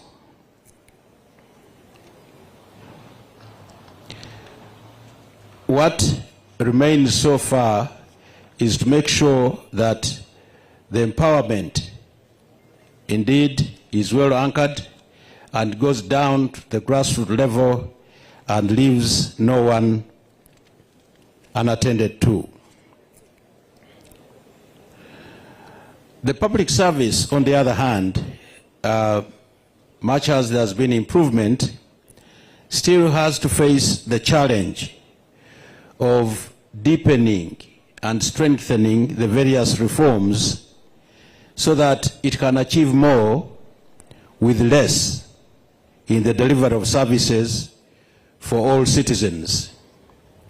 There is need for the service to be more patriotic, to love the country, because it is a duty to build, to serve, and work for Uganda. There is also need to increase the speed of service so that we spend less time on each client and avoid time wastage and always put the customer first or at the center of things. And there is need to really eliminate working in silos. The program-based approach introduced in the NDP3 is a good starting point. It encourages whole of government approach in implementation of government policy. So there's need to move further, to drive that further so that we now work as the whole of government. There's also need to develop and issue and stick to the service delivery standards, which fortunately have been developed in very many sectors, and also to build partnerships with stakeholders and to reduce barriers to poor people's access to the services that we offer, that we give, so that we enhance coverage and participation and strengthen collaboration and strengthen the voices of other poor people. There's also need to go down really from the center to the community level, to the grassroots level. Right Honorable Prime Minister, we have developed the one-stop center concept, and it has started in Hoima and in Kasese, and we have a mini one here at headquarters, Ministry of Public Service.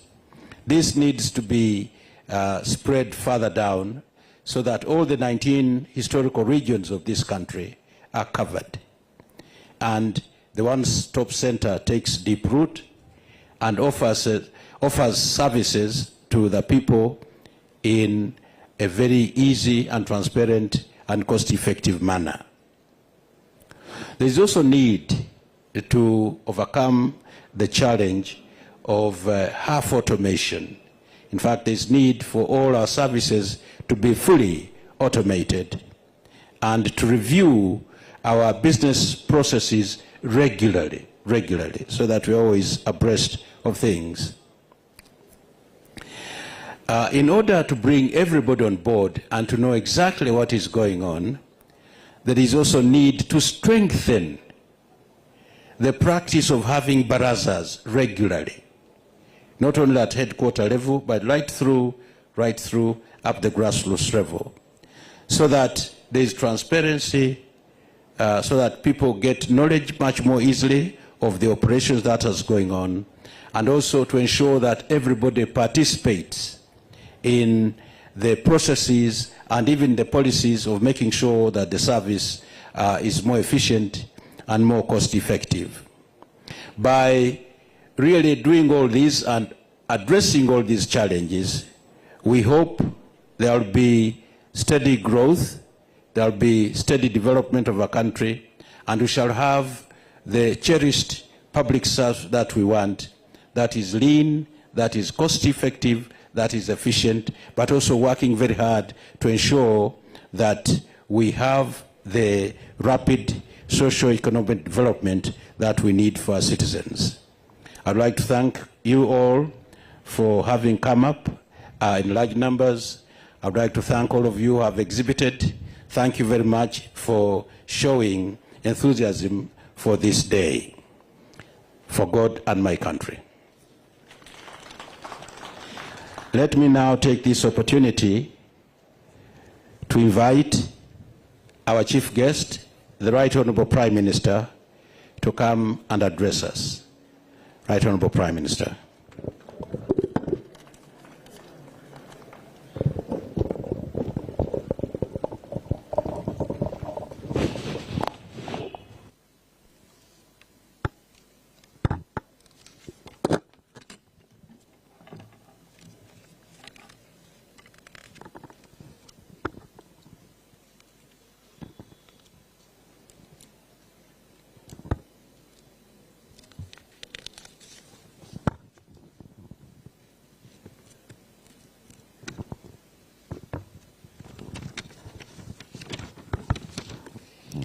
The Honorable Minister of Public Service, the Honorable Minister of State, Public Service, the Deputy Head of Public Service in the Office of the Prime Minister, our permanent secretaries, all our dear public servants from all ministries, departments and agencies, ladies and gentlemen, I bring you greetings and best wishes from His Excellency General Yoweri Kaguta Museveni, the President of the Republic of Uganda.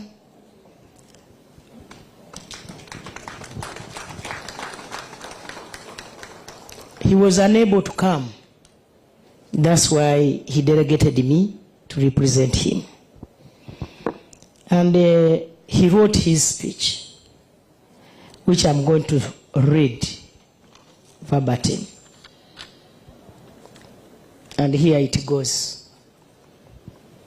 Honorable ministers present, ladies and gentlemen, I congratulate all public servants upon reaching the 14th Africa Public Service Day.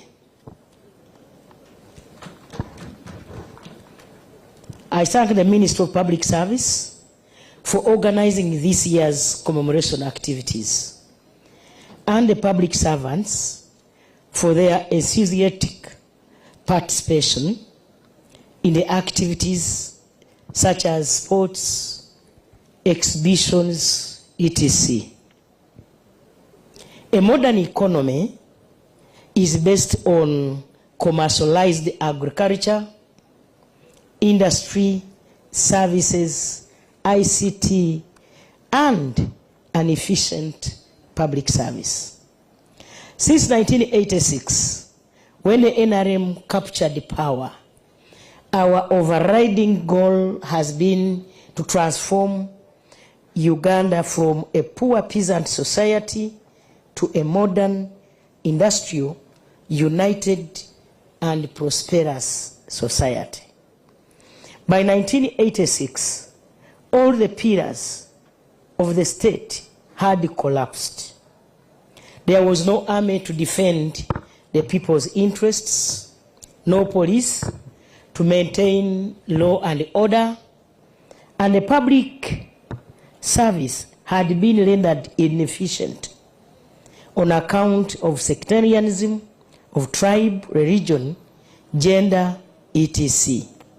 Therefore, in the absence of a patriotic army, the lives and property of Ugandans could not be secured. Some people forgot that peace, security, and stability are fundamental ingredients of development.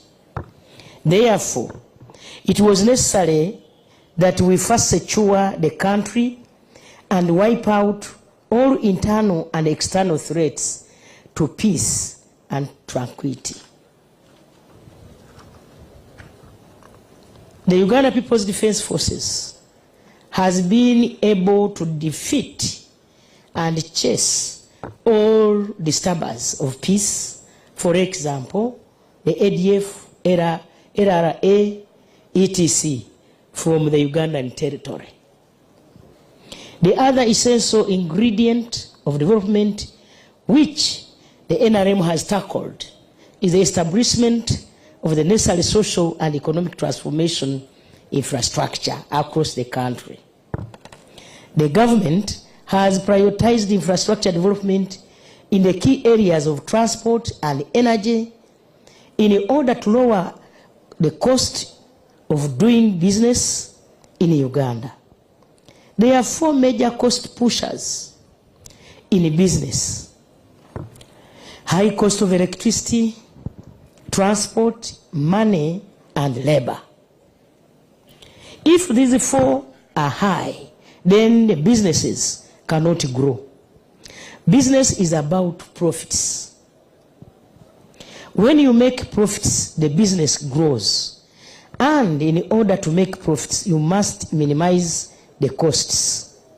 Therefore, our deliberate move to prioritize infrastructure development was aimed at creating a strong economic base to attract investment in the 4 sectors of commercial agriculture, industries, services, and ICT. The dividends of this correct strategy are evident across the country. Factories have increased across the country. Industrial parks have been established in all the regions of Uganda. Agricultural production has increased to create surplus for some commodities. There is more maize, sugar, milk, bananas, eggs, etc. than Ugandans can consume. This is on account of the good roads, cheap labor, enough electricity to support production and manufacturing. The challenge of high cost of money is being addressed by extending cheap credit to those engaged in production through Uganda Development Bank and the wealth creation programs such as Emyoga, Women Fund, Youth Fund, and now the Paris Development Model, PDM. PDM is aimed at eliminating the bystanders or speculators in the drive towards increasing household incomes and job creation. The NRM government has been involved in efforts aimed at integrating Uganda's market of the 46 million people to the bigger market of East Africa and Africa. Individually, the 54 African states have small internal markets that cannot spur them to higher levels of prosperity. However, collectively, Africa has a huge market of 1.3 billion people.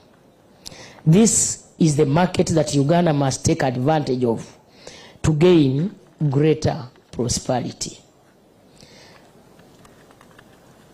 Uganda is ripe for investment. All the conditions for favorable investment climate are in place. Peace and security and stability are guaranteed. The physical infrastructure to enable business operations is in place, and finally, the market is available. That is the market, the Ugandan market, the East African market, and the huge African market as already enumerated. Therefore, business profitability and returns on investments in Uganda are guaranteed. All government efforts now should be aligned towards ensuring that we maintain peace and stability. Continue modernizing the infrastructure in order to attract more investments and eliminating the subsistence modes of production. We must prioritize the railway. And therefore, I urge the public service to support the pro-people agenda of the NRM. That is to say, by ensuring free education for our children in government schools, especially our children from the poor. Drugs are not stolen in our government health facilities. And the correct implementation of wealth creation funds to lift all Ugandans from poverty.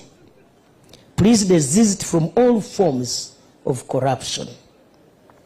Corruption slows down Uganda's development. However, this will not be tolerated by the patriots who fought for the liberation of Uganda and Africa. I want to assure you that Uganda's progress is now unstoppable.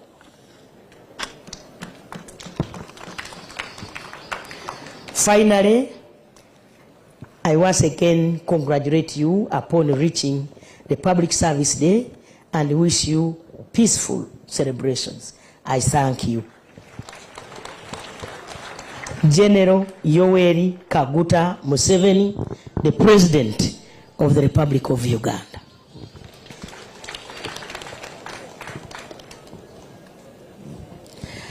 It is now my honor to launch the weather balloon, which is, of course, near here.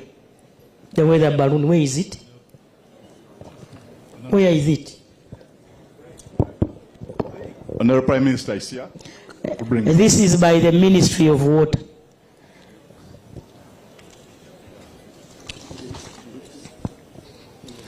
I'm launching the weather balloon on behalf of the President.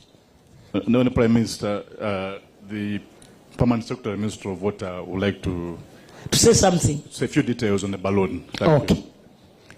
Right, Honorable Prime Minister, this is what we call a weather balloon. In there, it has a small little gadget which is called the Artisan. And we use it and we release it 2 times in a day, at 3 p.m. and 3 a.m. So I'm going to release it now. Yes, so it helps us to determine the temperature, the wind speed, the relative humidity, and this is what we use for forecasting, but we also use to support aviation in Uganda. So, ladies and gentlemen, you don't need now to go to these traditional rainmakers. The department is with me in the ministry. You're welcome. What do I do? Just get it and let it go. Please prepare your cameras, your phones. The weather balloon, once released, starts to send weather data immediately back to the station. Sagala Saudi de Sategede. Thank you, Honorable Right Prime Minister. Have you seen it? Could you take your immediately it sends back weather data to the station for use? Where has it disappeared from? I told you things are working here in Uganda. Thank you, Right Honorable Prime Minister. That's the end of the official function. May we rise on our feet for the anthems, please.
Thank you, Right Honourable Prime Minister, Honourable Minister of Public Service, Minister of State, all permanent secretaries.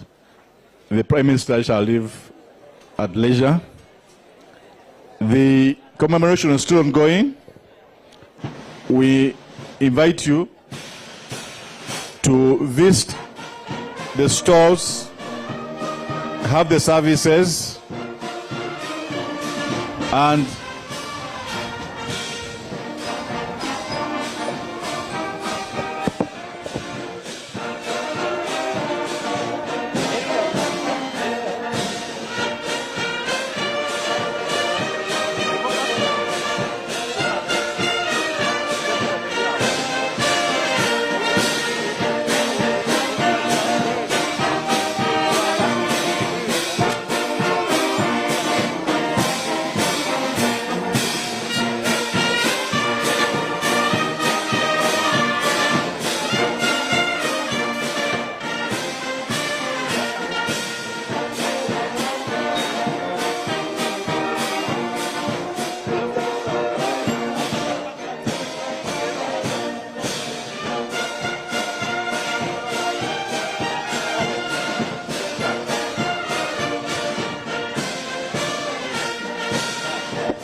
UBC, inspiring Uganda.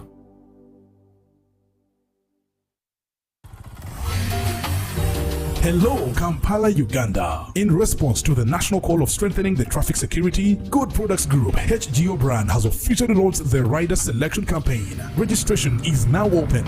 Visit www.riders.hgo.com. Complete your registration now for a chance to win exciting prizes including motorcycles, exclusive HGO gift boxes, and official rider vests, all while promoting safe riding awareness. This is how to participate. Pay the registration fee, invite 3 friends to form a team of 4, and your registration fee will instantly be refunded. Begin your journey of honor today. Don't miss this opportunity. Join the challenge, promote road safety, and become a pioneer rider. For details, visit the official Good Products website at www.hgo.com or call toll free 0800-335-555 or visit our offices at Kingdom Kampala 3rd floor to register now and win prizes worth millions.